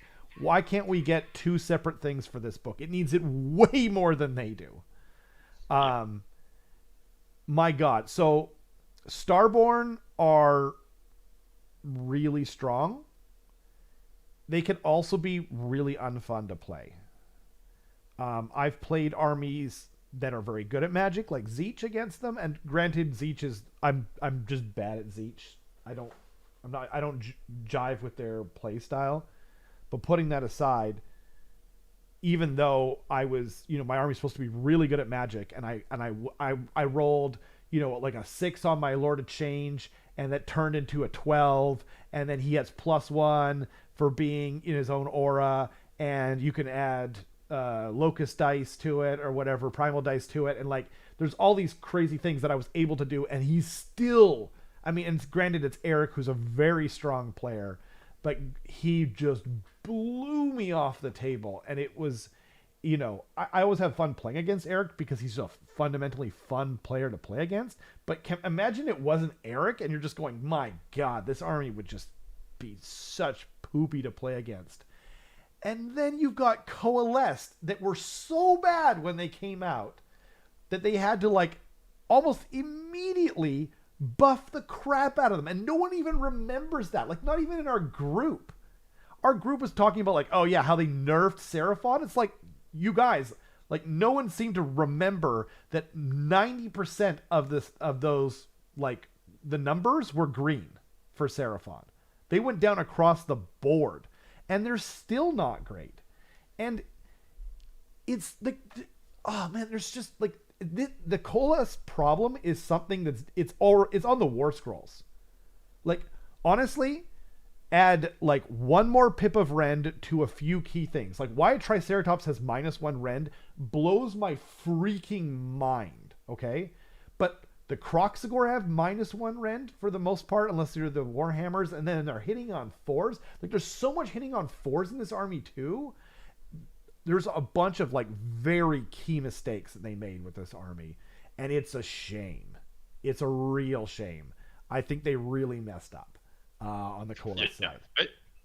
I think Coalesced is like the exact same problem as what Slaves to Darkness has, where it's just like very boring, very predictable, Yep. and yeah, that's like Seraphon Coalesced is essentially like the Slaves to Darkness of Seraphon, Yep. where and it's just all the bad parts because they don't have access to like a specific sub faction that's just like all cavalry all the time, like Slaves to Darkness do, Yep. the Vanguard and whatnot. So they don't There's even have that to prop them up. there's no like middle ground either. Like if you're taking Coalesced, you're punished for taking any skink that's not a monster. Like that's so stupid. There isn't even you can't even you can't even make them a general. Like that's I think the book was, to be honest, not good design in general. I actually would, to be honest, I wish they would just get rid of Starborn. Like it's this like really stupid plot line from old Age of Sigmar that they just kind of came up with their all like dreams and stuff like that. It was so stupid. I was worried that they were going to get rid of Seraphon. That's how dumb the original story is. And that why do they still have that? Like the Slann are just the best mages. Like just give them that. Like they can be the best mages in Coalesced or in general Seraphon. I don't know. Yeah, this is, I hate to say it because the models I think are the sickest models they've maybe ever designed. Like we didn't really get any cool new monsters, which was like that was the only letdown. I would have liked to have seen some giant like Stegosaurus or like Brachiosaurus or maybe just some kind of like weird giant, like a Dreadsaurian, like resculpt the Dreadsaurian. Like there's so many easy things, low hanging fruit, but the models are so freaking awesome.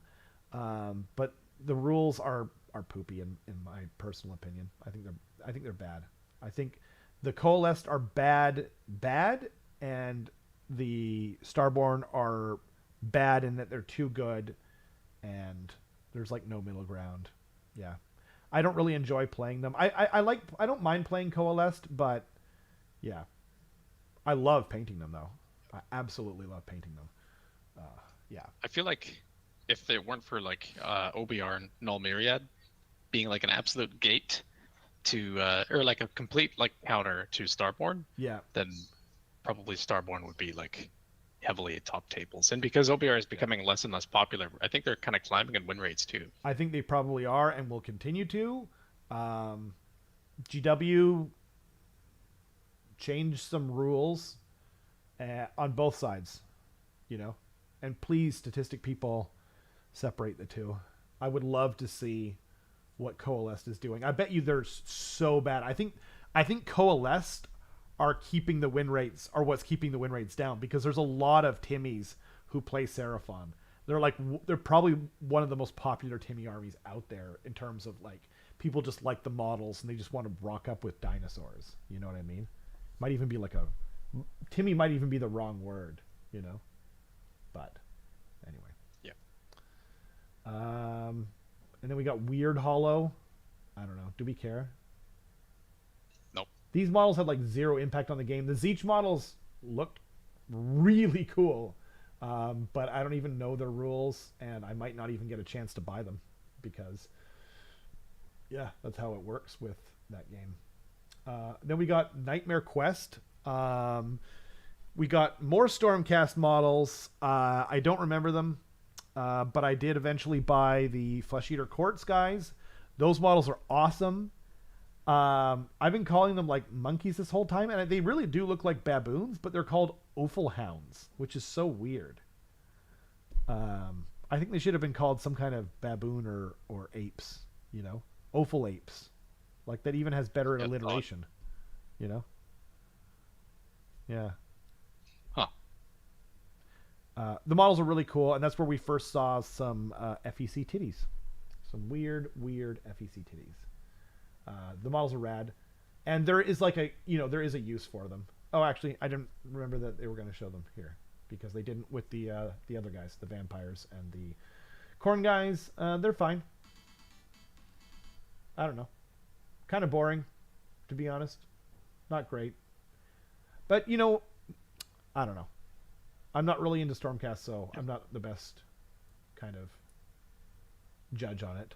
I think it's kind of the same thing where like they've walked away from the hero scale for those Stormcast, Yeah, and they're like, a little more. just They are more realistically proportioned for sure, yeah. but I don't know. But Like they're I don't, supposed to be like especially with their, lightning god army, right? So yeah, and like with their helmets on, it's kind of okay. But when they have their helmets off, it just doesn't look quite right. they kind of look like normal people. Yeah, Yeah, and that's not really what you want. Like in the you know the Space Marines of Age of Sigmar, because that's yep. exactly what they are. And then we got these guys. Each one of these sculpts is actually like a work of art. Like I've seen so many people figure out the paint scheme of their army using these sculpts, and it's such a great idea. And I wish I had done it, but I didn't. So there you go. They're not currently in any of my lists, but they're quite cheap. They're like 115 points, and I want to at least paint up the Offal Hounds from this thing, because it's part of my like story for my Abhorrent Ghoul King. Yeah.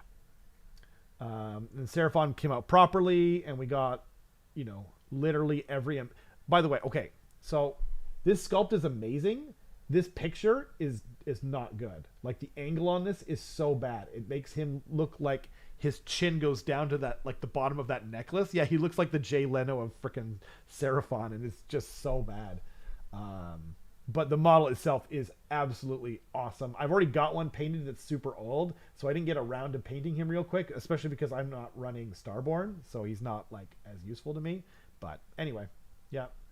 I love that. This is the only model I didn't get, by the way, just because like the rules were so bad. But I really like it. And I want to paint one at some point. So yeah. But everything else in this whole army, especially the Agrodon here, are my. I think these are my favorites, just because I love raptors, and so like I like dinosaurs, like Deinonychus and Utah raptors and stuff like that. But also the Croxagore are unreal. I actually, in real life, I might like the Croxagore more, but I haven't painted my Croxagore yet, so you know what I mean. Like I've just been sitting with like Agrodon for so long, so yeah. Yep. Yeah, and then in June we got some. I didn't even remember these guys, if I'm being honest. I think this is what is this, like an Underworld warband? Yeah. Yeah. Some My favorite is just like the one ghost that's just like holding the piece of paper and pointing at it. It's like perfect meme. Yeah. He's like, yeah. Says here you suck. And you owe me $1. Yep. Yeah, that's rad. And then we got Dawnbringers, the first book of the Dawnbringers. That was early June. We forgot the milk. That's godlike. That's so good. Like, guys. See this crossed off? It says here. No. Yeah. You gotta turn around. Yeah. The popsicles are gonna melt. Turn this black coach around. We're going back to the store for milk. Gotta go back to Costco. Oh God, John, that is such a good line. Oh my God. Okay. Harbingers, book 1. We got this book. I think this was by far the least interesting Dawnbringer book. Like they still hadn't figured it out. What do you think? I haven't been paying attention to any of the lore in any of the Dawnbringers. And this one, I don't mean the lore. I mean like the rules, because we got rules, right? We got Yeah. the Harbinger. The Yep. model is unreal. Like I don't like Nurgle at all, but my God, that model kills the aesthetic, right? Like even the sign. Sorry, I'll stop. We got the Marrow Scroll Herald, which is awesome. This guy is so dope. And then we got the Fireslayer guy. I can't tell if it's the paint job or if this guy's like face looks like it's melted wax. Right? Chat, are you with me or what?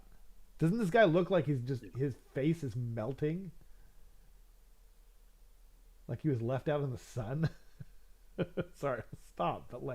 But seriously though, doesn't he look like he's melting? Am I wrong?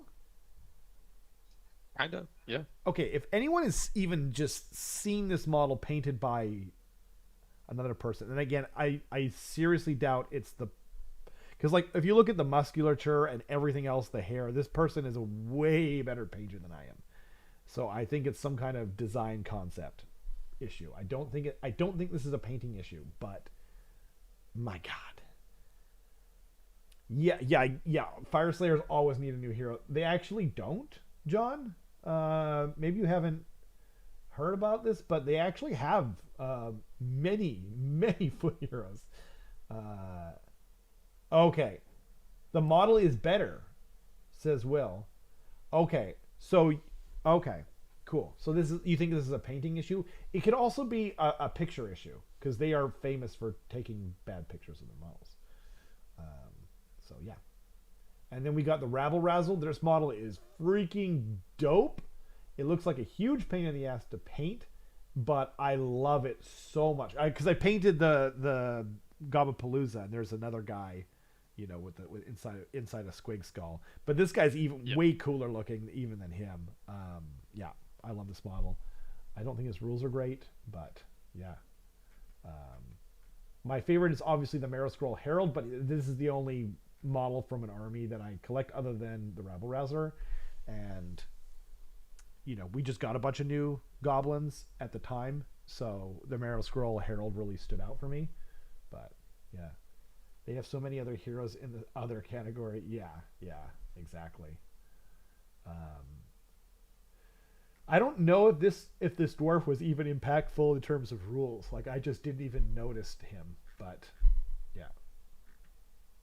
And then we got the General's Handbook. So now we are in July, I want to say, right?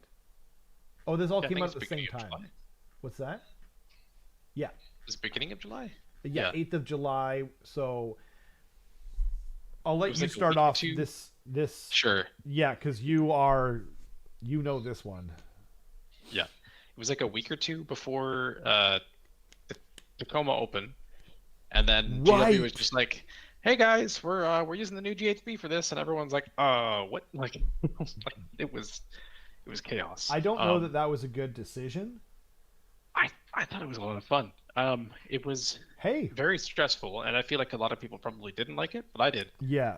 Um, Then I'm glad for you because yeah, you're my friend and they're not, so they can suck it. that's fair. I remember saying as well that like I don't like change. I haven't Right.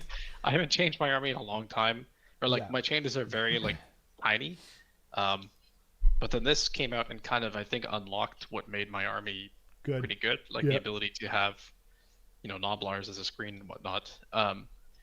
So that helped a lot for sure.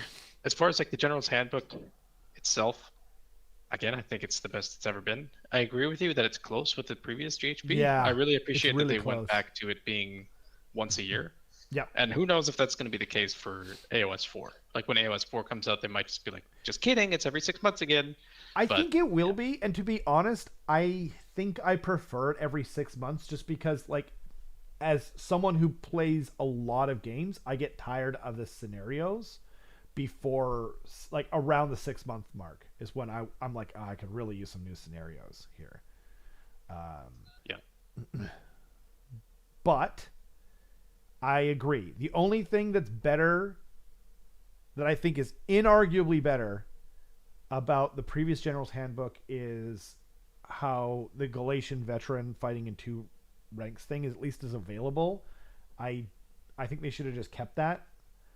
And I pray to God and the Great Horn Rat and anyone who will listen to me that they are going to just make that part of the core rules in AOS 4. yeah. I was going to That's say I would prefer that. yeah, that's the singles biggest mistake that they made.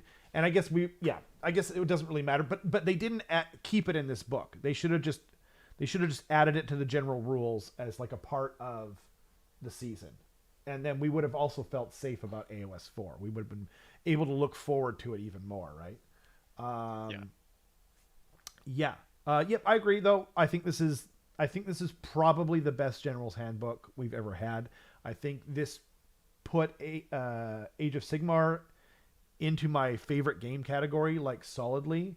And it made the game so good that I didn't even really play 10th edition. I don't like 10th edition 40k to me, it was just like it didn't even register as something that like I even really wanted to play anymore compared to this rules and the universe that I already liked better and the aesthetic that I already liked way more. Um, so yeah, totally agree. It's awesome. Although the cover is solidly worse. I just want to point that out. Yeah. Yeah. You know, Distinct lack of ratliness, I think. Is that a word? yeah, yeah. I think that is a word. I'm pretty sure it's in the Oxford English Dictionary. Yeah. And It lacks a certain gratuity, you know? Yeah. Mwah! That's all I got to say. Kidding. The Great Horn Rat thanks you. Okay, then we got the second coolest warband we've ever had. This is not looking in gratuity. This is not lacking in rattliness or anything above.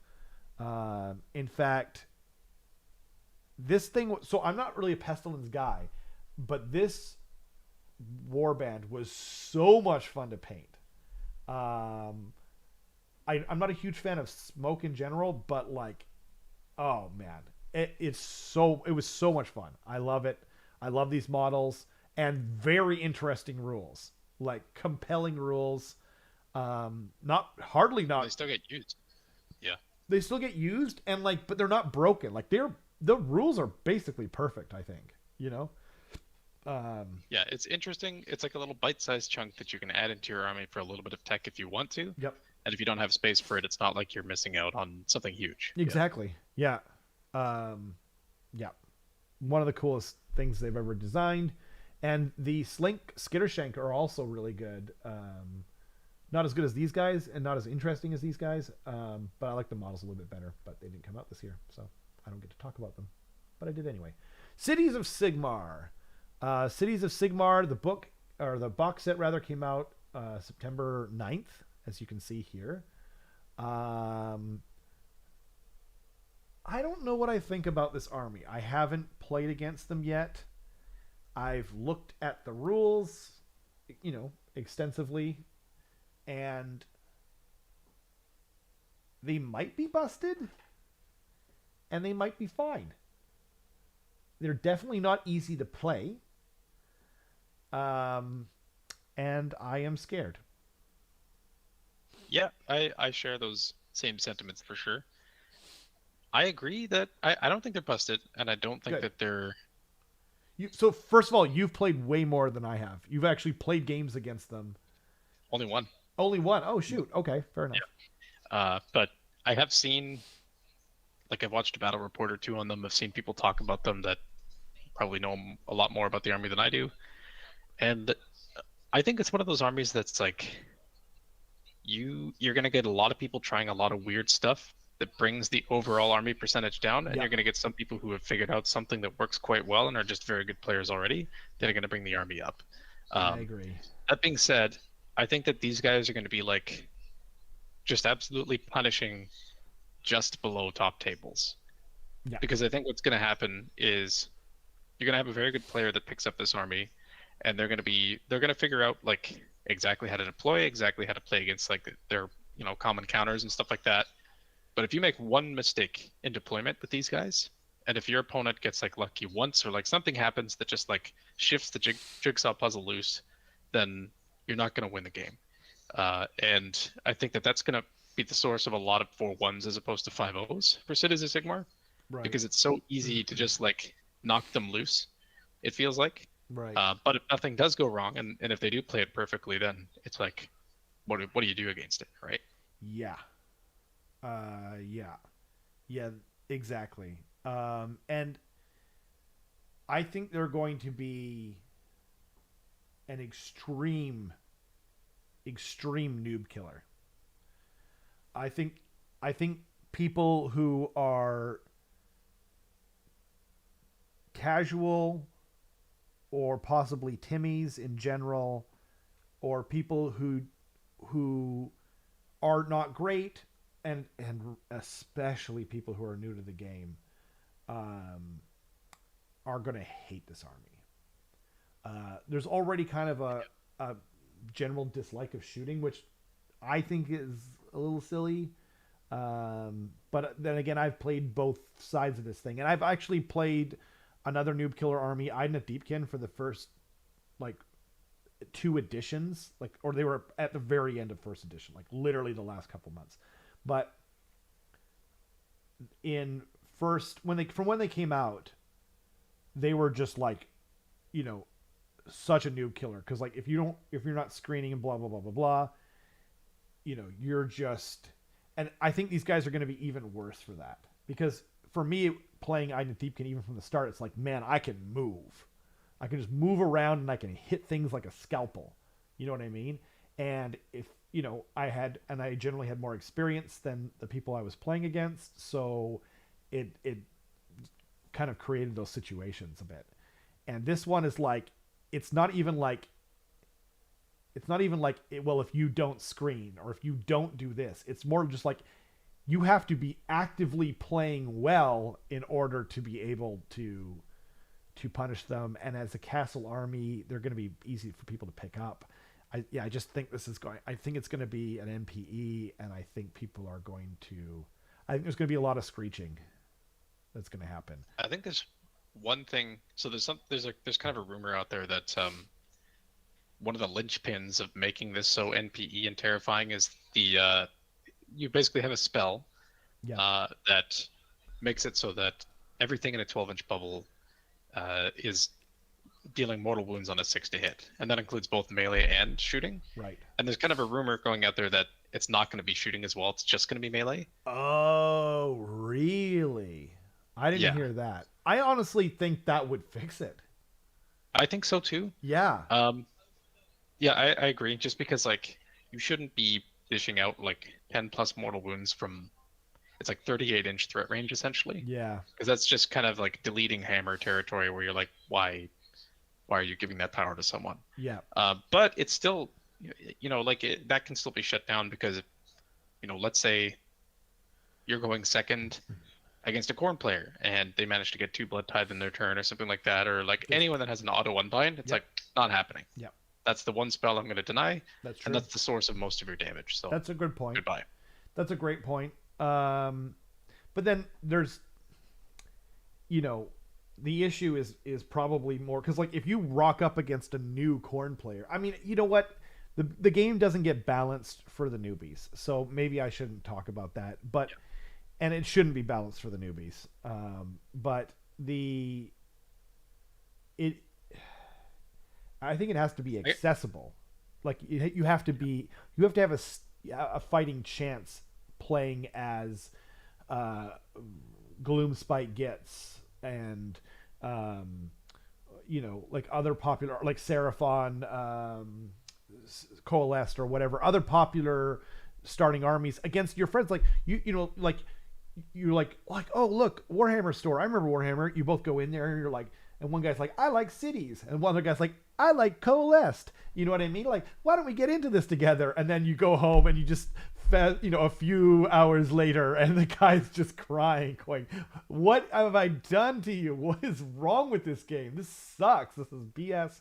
Yeah, I don't know. I think that this is like my final sentence on this is that it's going to be an army that is extremely difficult to play against, and will probably win if you don't know their rules. Yep. But if you do know their rules intimately, it's going to be about on par with the other like top tier armies, if not a little bit worse. Yeah, if you're a good player too, in general, I think you can get around it. Yeah, you will. It is a bit of a knowledge check, though. That's a good point. You make a good point about that. We'll see. The models are cool, and the models are here forever. The lore seems kind of interesting too. I think they did a good job on that. I haven't dived into it very deeply, obviously, but yeah, I'm excited and I'm hopeful. I'm very hopeful. And then we got Reign of the Brute, Book 2, September 23rd. Man, that came out quick. When did the first one come out? Sorry, everyone. I hope this is scrolling. July 8th to September 23rd. I guess that's not that quick. I don't know why I thought it was super quick, but... A few months? A few months. Right. Did I say July? So 2 months. Yeah. July to September is 2 months, but yeah, I don't know. Trug, god dang, this model is so sick. If you like trolls, this is your guy. Um, Not a huge fan of his rules, and like it's okay. I just don't think he's great in a non regiment of or army of renown, and I really don't like his army of renown. Like, you're punished way too hard. It should be like heroes and something. Like, you know what I mean? Like, there's so many things they could have done, but they're like, nope, only trolls. You're like, okay, this is great. I'm sure people can make it viable. I just think it was a poor choice, but the model is freaking unreal cool. Super awesome. Yeah. What do you think? I agree 100% on both accounts. Looks cool. Rules bad. Yeah. Rules, they struggled. Maybe if they lower his points. Drug hold. Hey. Huh. So moving right along, we have the Mega Pig came out. The Iron Jaws supplement came out in general, and this is another amazing model with not the best rules. I've heard that there's, what was his name? Someone took a bunch of pigs and just did really well with them at a Will tournament. did, What's that? he did pretty well. Will did pretty well with them. Was at the it tournament. Will? Maybe it was Will. Dang it! I'm Yep. sorry, Will. Was that you? And I was just like, Are you talking like super top, like worldwide known players, or are you talking like local, like people we know? I don't remember. I just remember hearing about someone doing extremely well with a bunch of pigs. And to be honest, Will, I'm sorry, I didn't remember that you had pigs. I think of you for KO and FEC. Sorry, I guess. Yeah. But yeah, the models are awesome, and the models are here forever. So, you know. Yep. Yeah, I think the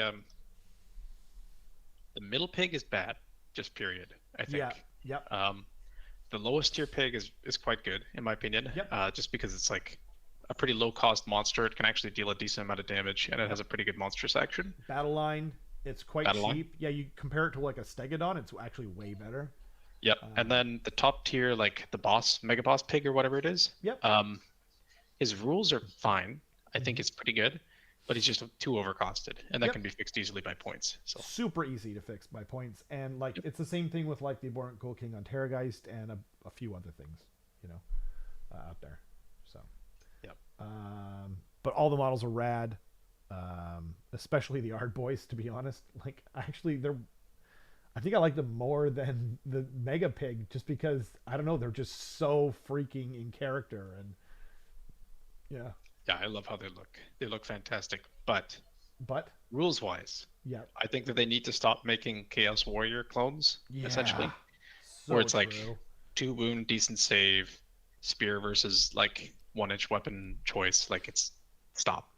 Yeah, Like it's why do they way overdone. why do they have rule or weapons choices in general? Like, why?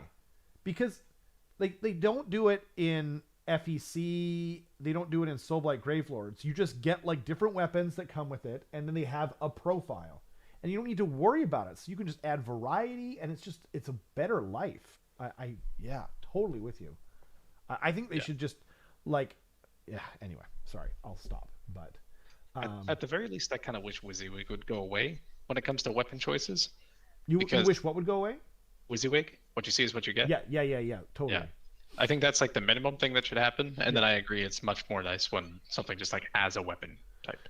Yeah, exactly. And like then you could also mix and match within the unit, and it wouldn't matter, and it would add a variety of silhouette as well within it. But this guy's cool, Zogrok Envosmasher. Very interesting model. I like both of the loadouts you can give him, like the tongs and yeah, that. But yeah, Yep. really cool. Absolutely.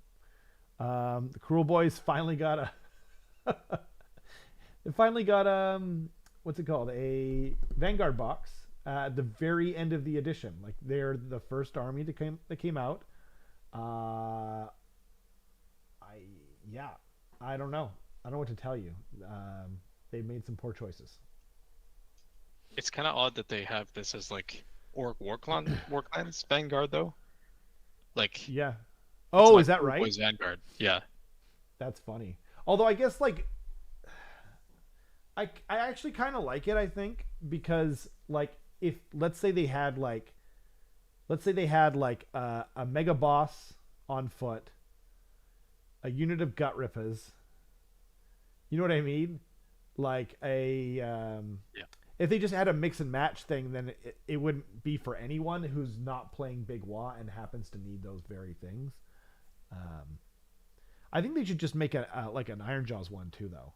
But obviously, it's I, those models are new, so they're gonna wait a bit. But yeah, yeah. I kind of think they should separate out the War Clans again, yeah, I'm fine with in that. my opinion. Like the just because like I find sure some people play Big Wa, but they're not playing Big Wa for like I like combining all these things reasons. They play Big Wa because there's just like five easily scoreable tactics and they happen to be good right now. Whereas like I find that the people that are passionate about the army, they're like, I really like Iron Jaws, or I really like Cruel Boys, or I really like this thing, and they're kind of Yeah. having to make a sacrifice because of it, and they're getting looped in with all of the other armies. So you're basically. Oh, you mean? Do you think? Are you saying that they should have separate books? Yes. Yeah, I think so too. And I'm sorry to say this for everyone, but I think they should get rid of bone splitters just because it's just making a problem for the rest of the army. Um, and then, yeah, I agree. Have Cruel Boys and Iron Jaws two separate armies, and then maybe they can do some kind of coalition rule like Slaves to Darkness, and then Bob's your uncle. You know, yeah, that's a great idea. Oh, agree.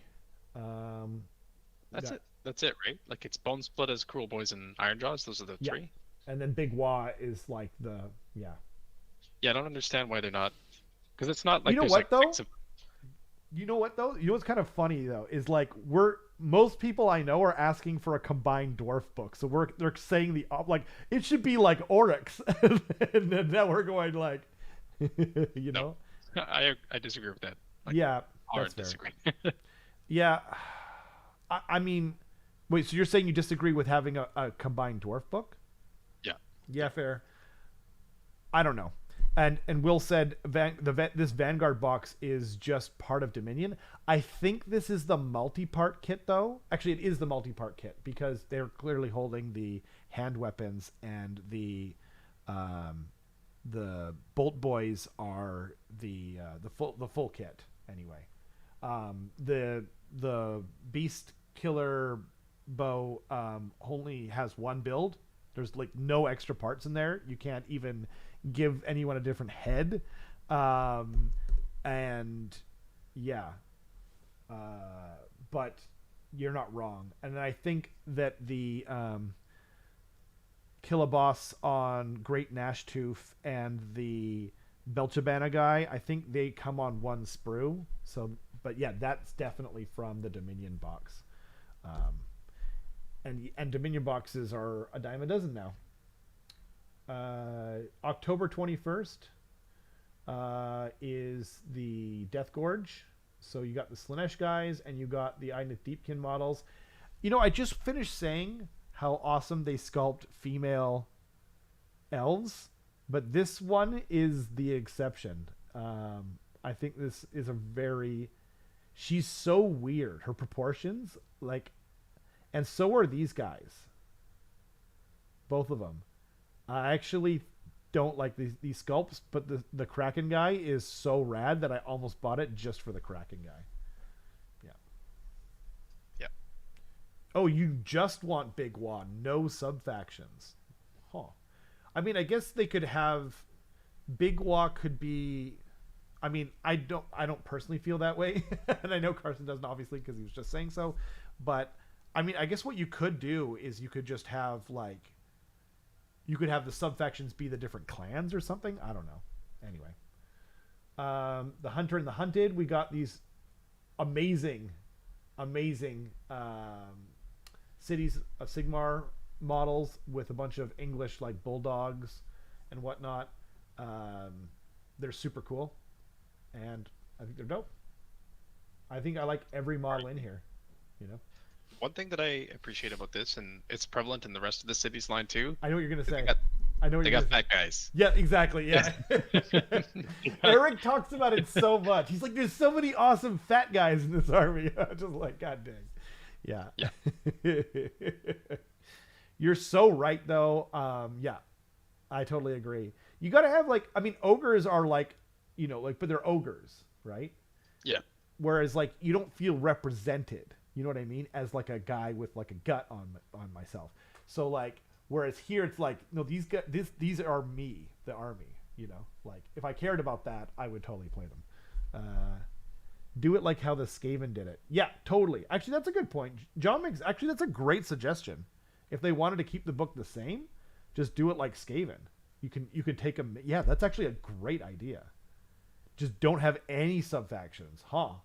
Yeah, I'd be down for that. I'm not sure I understand. So like the Skaven don't have any sub factions, right? There's different clans, and then you can just take stuff, and certain things do some things, and other things do other things, and Also, the keyword that's attached to whatever model that you're bringing, uh or what? How do not you assign clans? yeah. Sorry. Oh yeah, yeah. There's a keyword. So like the plague monks are clans pestilin, and are clan pestilens, and I put it on the wrong side of that thing. Like night runners are clan Eshin, and then it's like let's say you have the vermin lord deceiver. He has a command ability that only affects clan Eshin. So it's like more modular, and you're not punished for taking, like, say, for example, a unit of night runners in a mainly clan scryer themed army. It's just like, well, you have access to that. And if you want to make something bad, this is, and they have the Skaven still to this day have the best battle line, like, organization. And I don't know, I have no idea why they didn't do this for Gloomspite Gits and I mean so many other armies. But basically what they did in Skaven is if you have if you have a, like, let's for example say you have a clan scryer hero in your army, it doesn't have to be the general, then that makes storm fiends and scryer acolytes battle line. And if you have one hero, you can have one unit of storm fiends and a unit of acolytes as battle line. If you have a master molder, then you get giant rats and rat ogres. You can have just one, or you can take one of each. You can't take two of anything. But then if you have another hero, then you get that. So it's just, I don't know, like, every army should be like that, and FEC, everything included. I don't really like I don't mind if they're like, if you take blister skin, then that makes flayers blah blah blah, but like you should at least be able to, like, if I have a crypt infernal in my army, have one unit of flayers as battle line. Like that was such a simple solution, and I've been saying it since, like, ever since we got Skaven. I was like, obviously Gloomspite Gits is going to do this.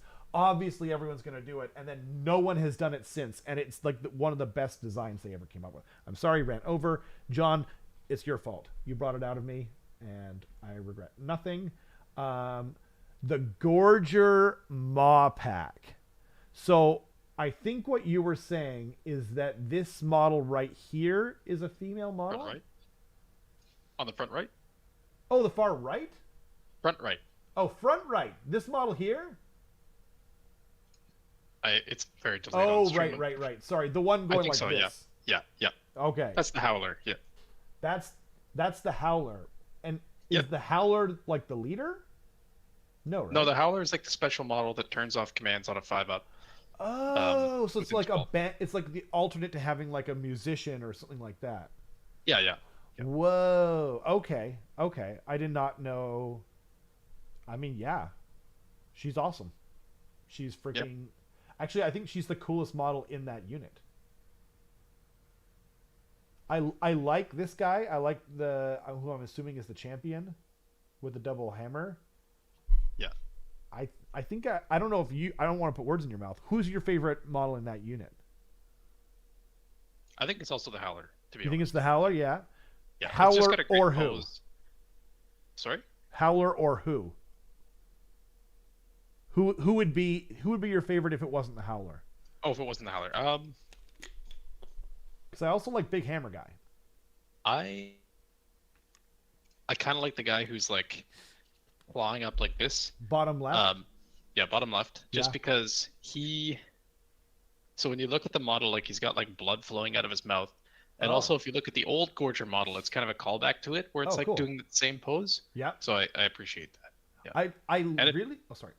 and if you look at his arm, his like the arm that's lower down, Yeah. it's That's, kind of like the Vargolf, where it's like really like super extended, long, like creepy and I gangly. was just gonna say that. That's so wild. Yeah, I agree.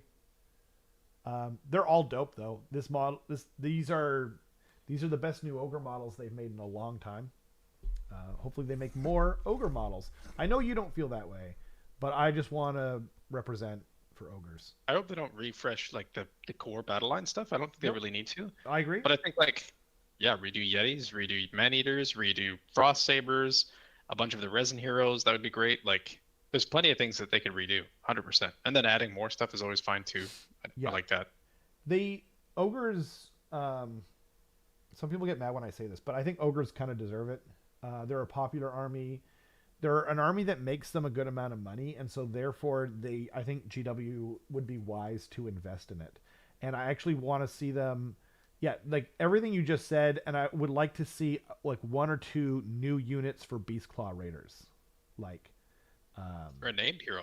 We don't have any. that's true.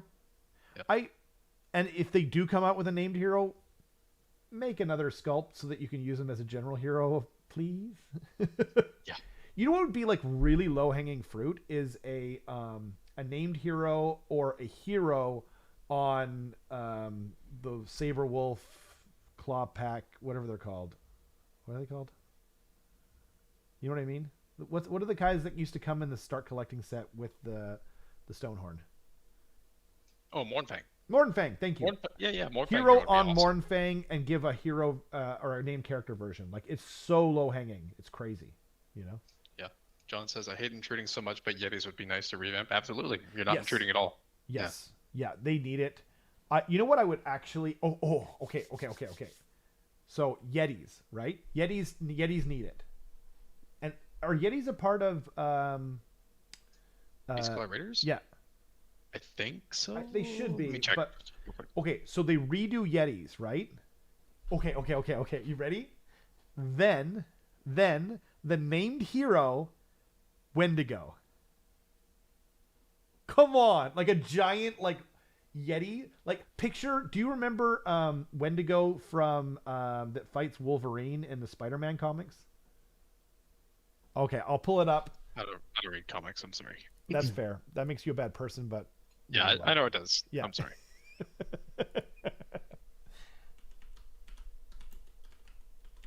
I'm gonna pill. There we go. I mean, some of these are really ugly, but the ones that they did from, jeez, oh my gosh, that Todd McFarlane did was pretty sick.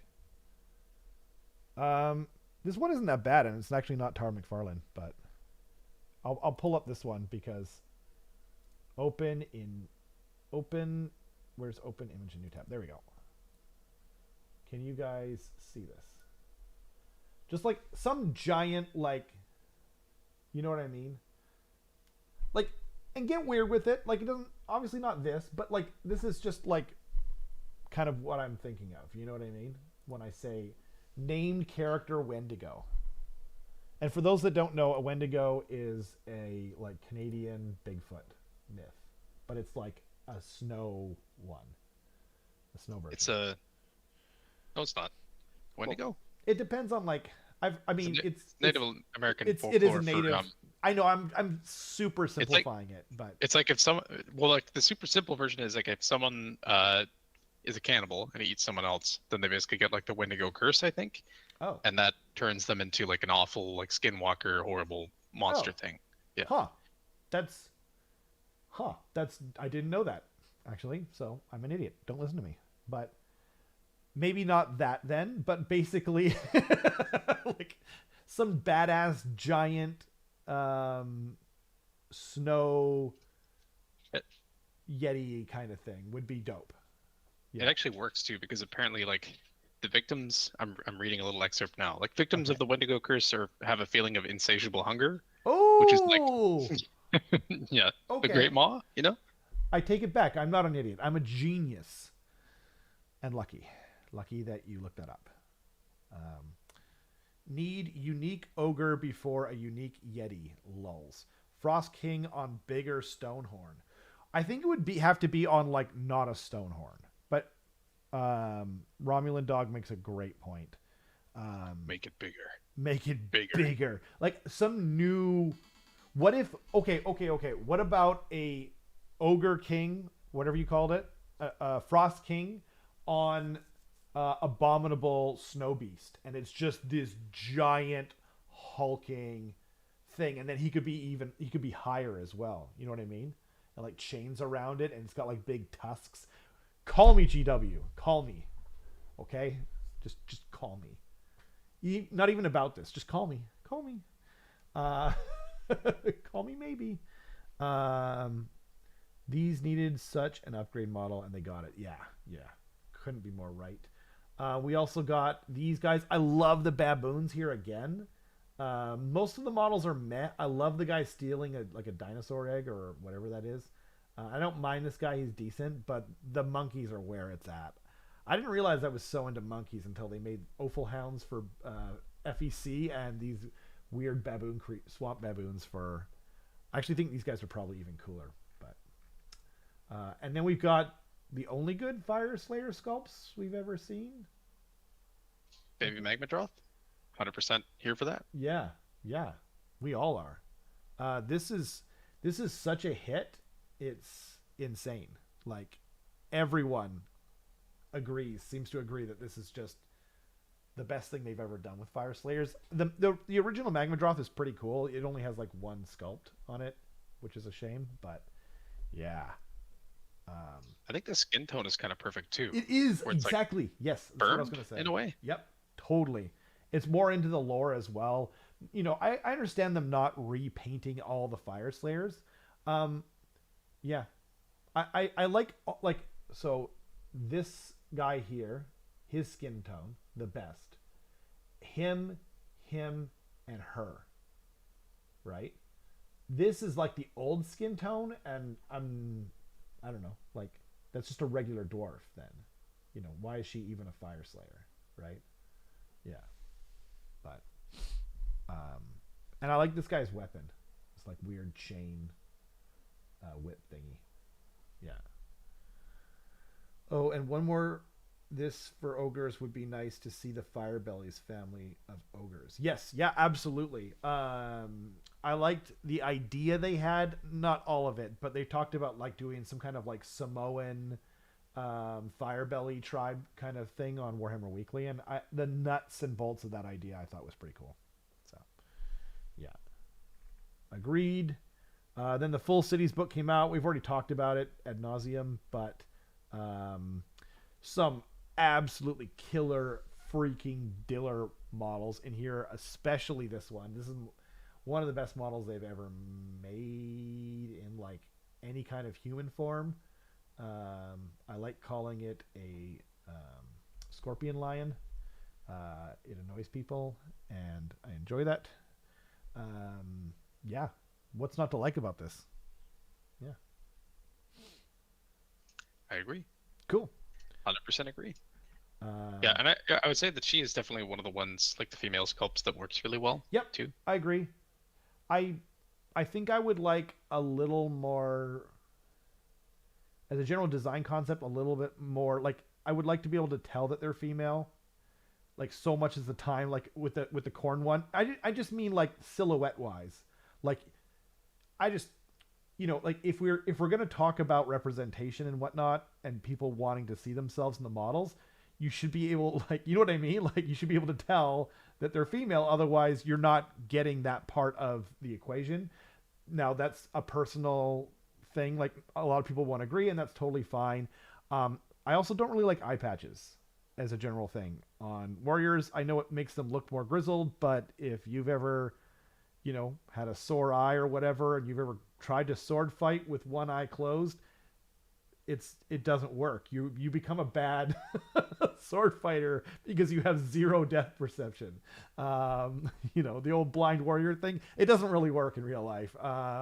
But that's like neither here nor there.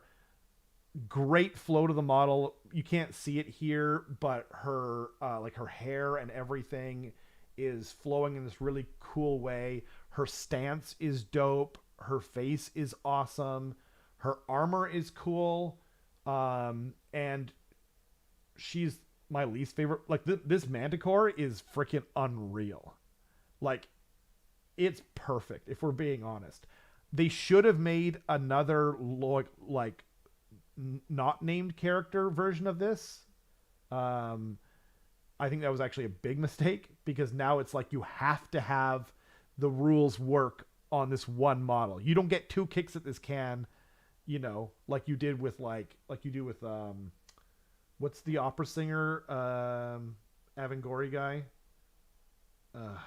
Some chat help me out. There's the lady version of the Avangori model. There's only one Avangori model. Avangori Lord? I can't remember. It doesn't really matter. But like they have two kicks of that can, so it works. You know what I mean? Gobsprack and the other guy. For so long, no one was taking Gobsprack until they just made him bottom basement priced. You know what I mean? And so people were taking the non-named. Like there's just so many reasons why, right? Yeah. Anyway, and then we've got Pontifex Zenestra. I love this model. I actually think it's almost perfect. I actually don't think. I think it is perfect, to be honest. And a lot of people don't know this, but she has like a weed stash hidden inside the model that you don't even see. Like it's inside. Like you build it, and then there's a secret stash for weed or something like that inside the model that no one will ever see. A lot of people don't realize this, but you can put your weed in there. Yep. Sorry, that's a reference to. I can't remember what it's a reference to. It's a reference to something. I hope somebody recognizes that. And this is why you fail. Yeah. Maybe Dude, Where's My Car or something? I never saw that movie, so probably not. Look on your face. Anyway, this model is dope. I don't know about the rules, but I love the model. This dude is awesome.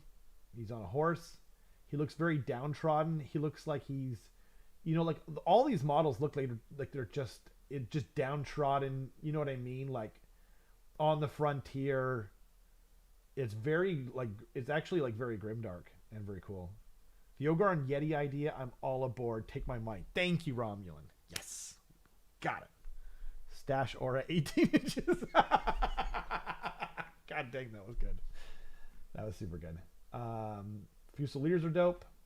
This is the best model, clearly. Again, they took a god-awful picture. This thing here isn't actually sprouting from his head. It's on his back. Why did they take it from that angle, though? Like, it makes the gun look worse. There's no reason to take it from this angle. I don't know. Summon suspicious mist. Yeah. Smoke of stupidity or something. Yeah. Hotbox the battlefield. This cannon is one of the cooler models in the army, and an already like army that's full of cool models. I really like it. I love cannons though, so yeah. You guys just taking a big swig too. Yes, that's super cool. Yeah. Hopefully he's not drinking from the wrong bottle. Yeah, I like that he's like taking his helmet off too to be able to take a swig. So it's like, this massive battle that's happening doesn't matter. I didn't Pulls his helmet notice off. that. That's such a cool thing. And they've got the other barrel on here. I guess because this thing has two different ways of firing it. So they got the other barrel that they can just kind of shove on the front. It looks like way too hard to change in the heat of the moment, but I guess it's like a midpoint on it or something. So yeah, I don't know. I think there should be like at least one more human model on there too, like aiming it or something. And then, you know what I mean? You got one person who changes out the barrels, and then you got another person who loads it or something. I don't know. Regardless, yeah. And then this pack of heroes, they're really dope. I wish they would sell like I wish Gobapalooza was like non-leader heroes and you could take them individually for really cheap, and these guys you could do the same. But I don't know. The models are dope. I don't know if the unit is good, but they're all really really cool. That Unit's very cannon, good.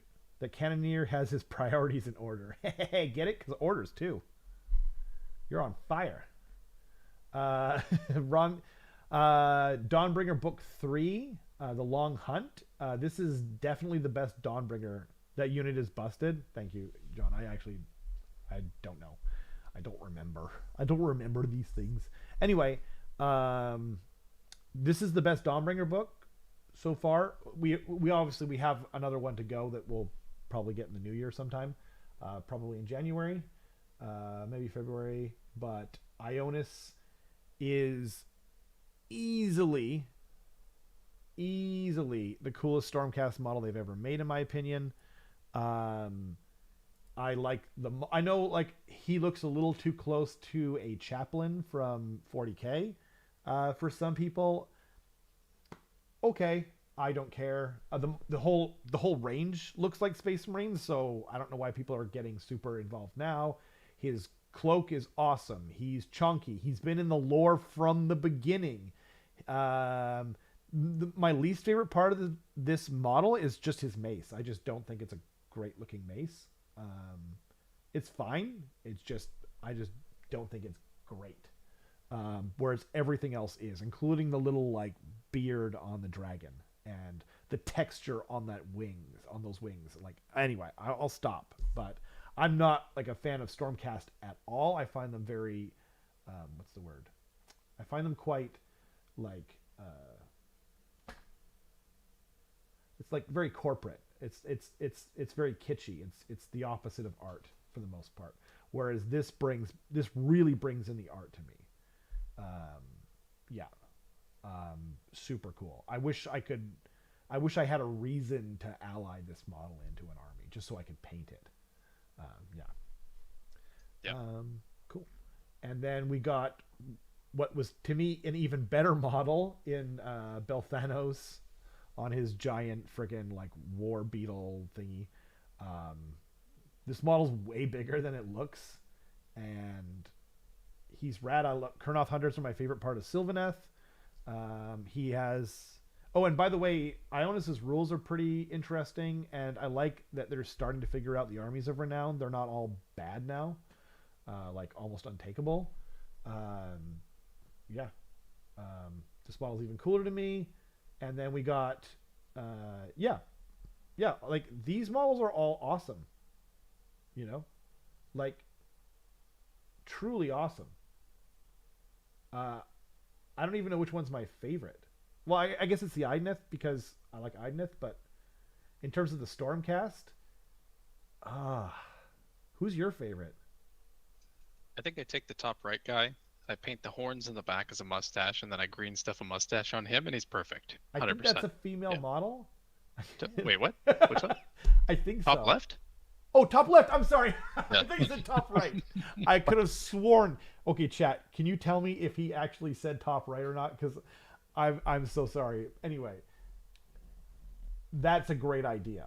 You need to just get this unit just to make a Carson Stormcast. That would be dope. More of me. More of No, you.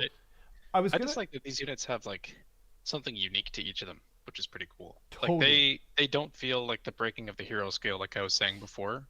Yes. They feel unique enough and cool enough that. Yep. Yeah, it makes it through. I totally agree. And in terms of my favorite Stormcast, I think for me it's either the top right or the bottom right. I lean towards the bottom right because I love fur cloaks. And I just like that he's holding the sword backwards. And like it's a very unique pose, you know, and cooler weapons. I'm not a big fan of her weapon on the top right, but I love her bird and I like her cloak a lot. But yeah, I quite like the bottom right is probably my actual favorite as well. which one? Bottom right? Bottom right. Okay, bottom right. I'm sorry. I don't know if it cut out or whatever, but Yeah, he's so cool. Did anyone see? By the way, if you're in the comments right now or in the comment section later, let me know if you watched the animation. I set my what do you call it? Warhammer Plus subscription to stop, and then they charged me, and then I emailed them, and they never got back to me. So I currently have Warhammer Plus, even though I don't want it, and literally never use it in any way, shape, or form. But I think this animation came out, so if you saw it, let me know if you liked it, because I might as well watch it now.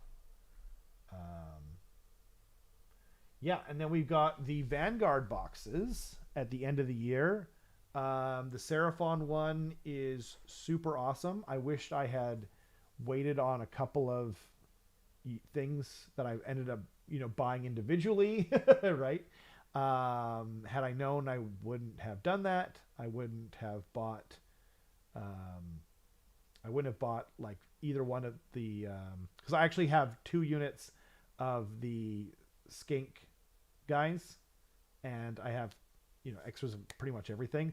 So it just would have been a cheaper way for me to have bought them. But whatever. Yeah, I mean, I think they're all good. They're all fine. You know. Yeah, they Yeah. seem pretty solid for Right. sure. The Yeah, I think the like even problem. this. Sorry. Go ahead, sorry.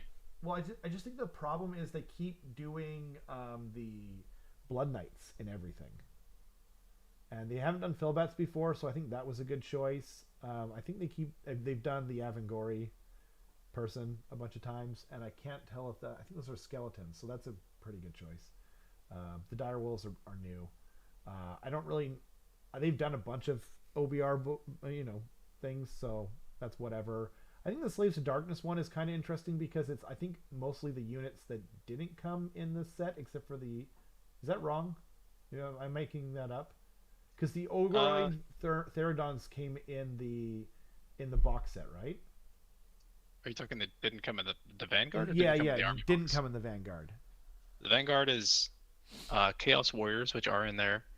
Okay. It's Chaos Knights, which are Oh no, also no, in there. not the Vanguard. Sorry, the original Slaves to Darkness. Uh, This is almost exactly taking like half of the army box and half of the Vanguard and just oh, snapping it together. Because like Chosen and Ogroids were both in the army box, fair. and then Warriors and Knights are both in the Vanguard. Okay. But Eternus is new. Like there's that, Okay. and he's a dual build kit. You can build him as a Chaos Lord on Demonic Mount instead, which is nice. So I think that this is a. I think this is probably accomplishing what they wanted, which is like a good start off point. yeah, Um, I absolutely. Yeah, if someone's getting yeah. into slaves, I would say I would point to that box Right. immediately if you can find it. Yeah. Right. Yeah, and I think the same about the Seraphon one, um, with the exception of possibly. Croxicor.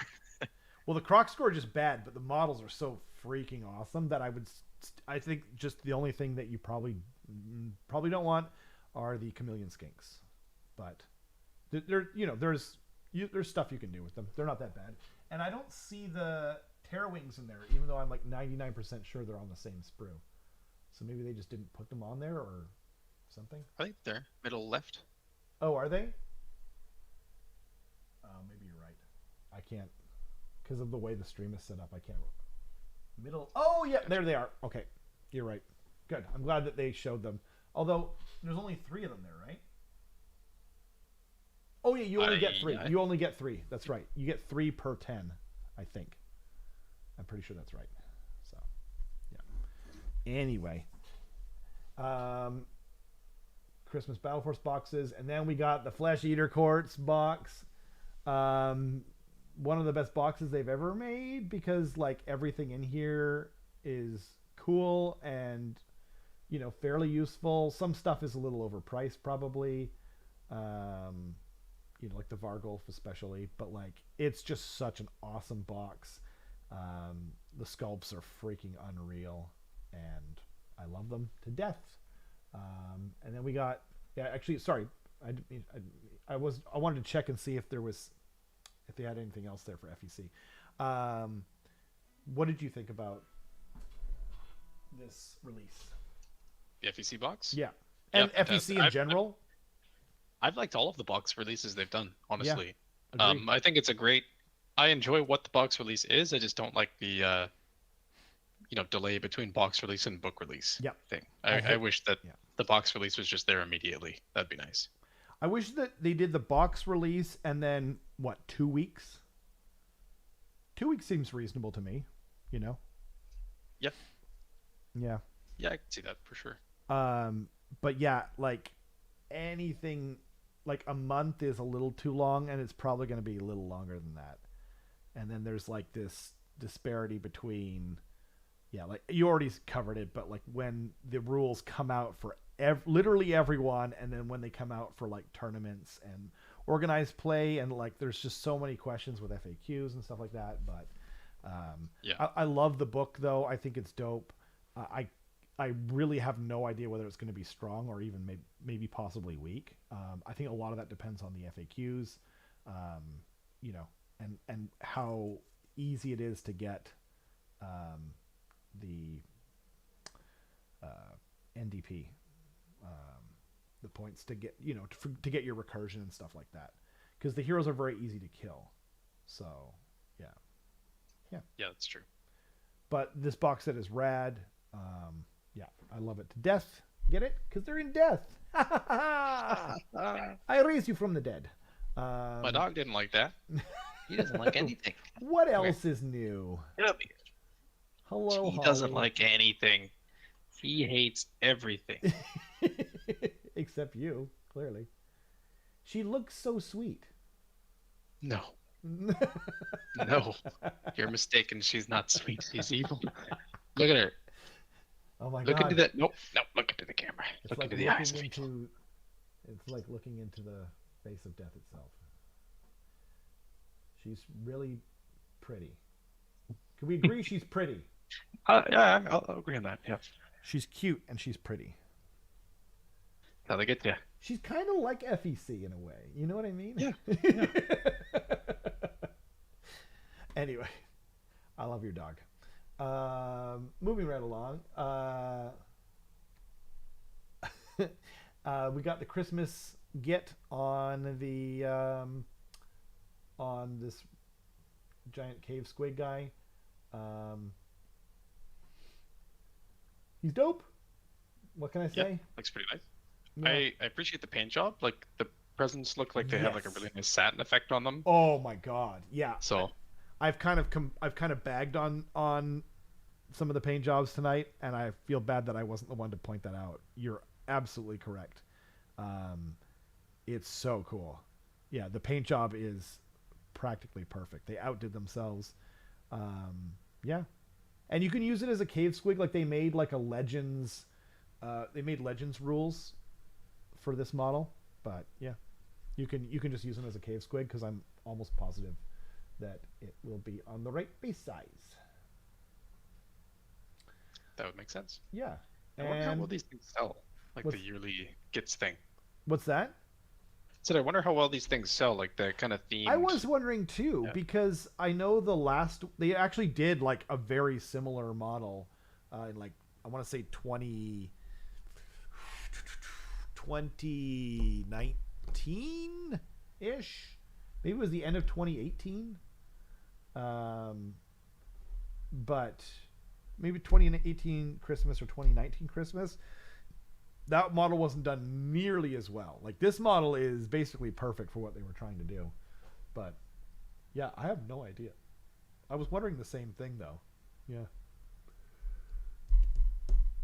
Yeah, but that's it. That's the last thing that we got for the whole year.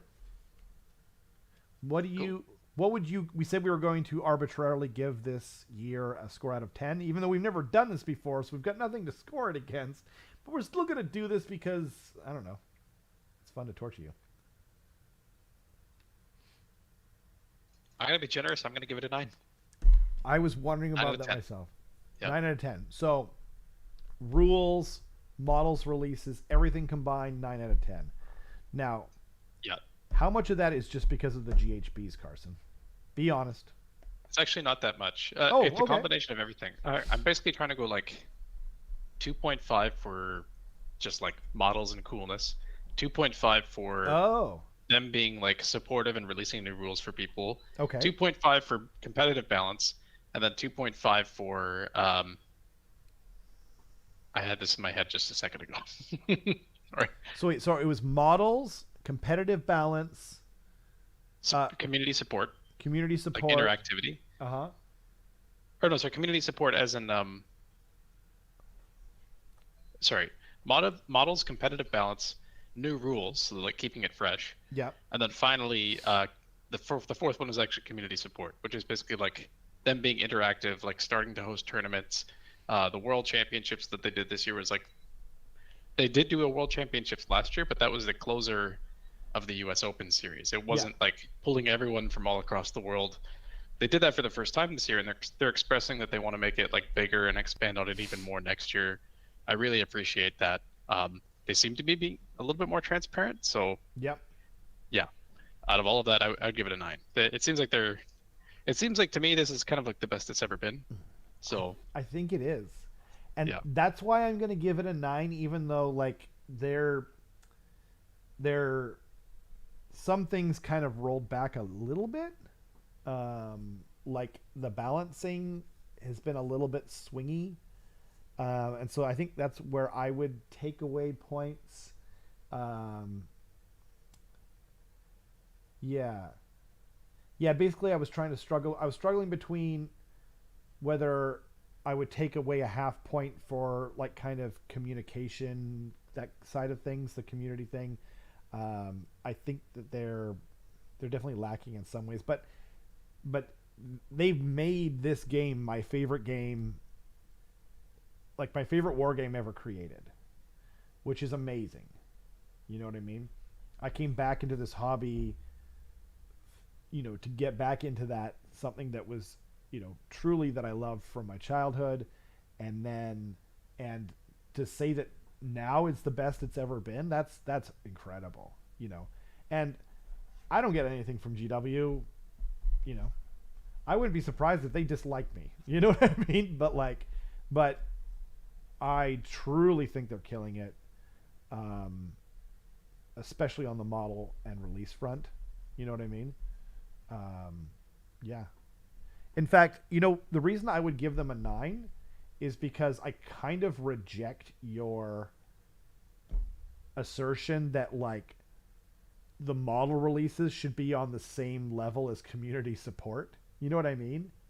Like the community support side is like it's it's more relevant to you as a tournament player, but I still think it's a lot less relevant than models and rules. You know what I mean? So like I would yeah, almost say that's like totally fair. those are 4 each, and then the other two are 1 each, or something like that, and then Yeah, that's how you kind of get to a 9. But um, yeah, no, it's the best it's ever been. Great year.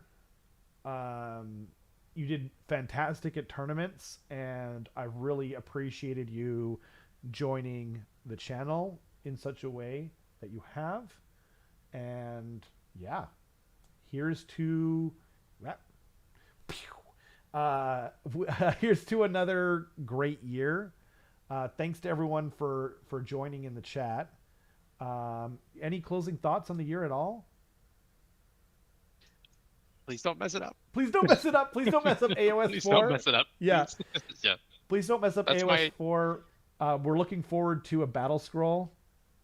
Um, you know, It'll probably be either just before or just after LVO, I I would think assume. it's going to be And I don't just think it's going to before. be. I Yeah. don't think it's going to be used at LVO, probably. Um, yeah, I agree. Although you just said that it was fun the last time they kind of threw in rules at the last It second. was.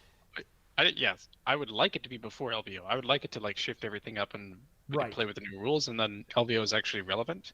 Because I think the worst thing is that new rules come out, like new balance changes happen, a big event happens, and people are like, "Oh, well, that didn't matter because it was on the old rules." So can't count that. It sucks.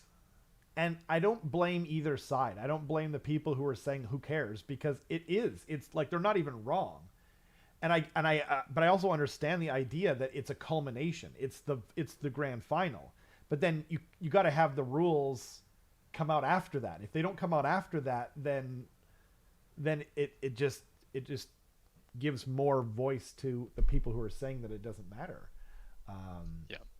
but yeah, I don't disagree with that. I hope AOS 4 is rad. I'm sure it will be. I hope the Battle Scroll comes out really soon. And what else? Is there anything else to say? Oh yeah, hopefully the FEC book comes out. Like hopefully the full release comes for FEC pretty soon. I'm not too disappointed in this case because I'm massively behind from family things and then the holidays on my painting schedule. But I'm planning to get right back in there and really start painting again. So yeah, looking forward to that. But yeah, here's to a great 2024. Yeah, Merry Christmas, Happy New Year to everyone watching, and yeah, we'll see you guys next year. Hey.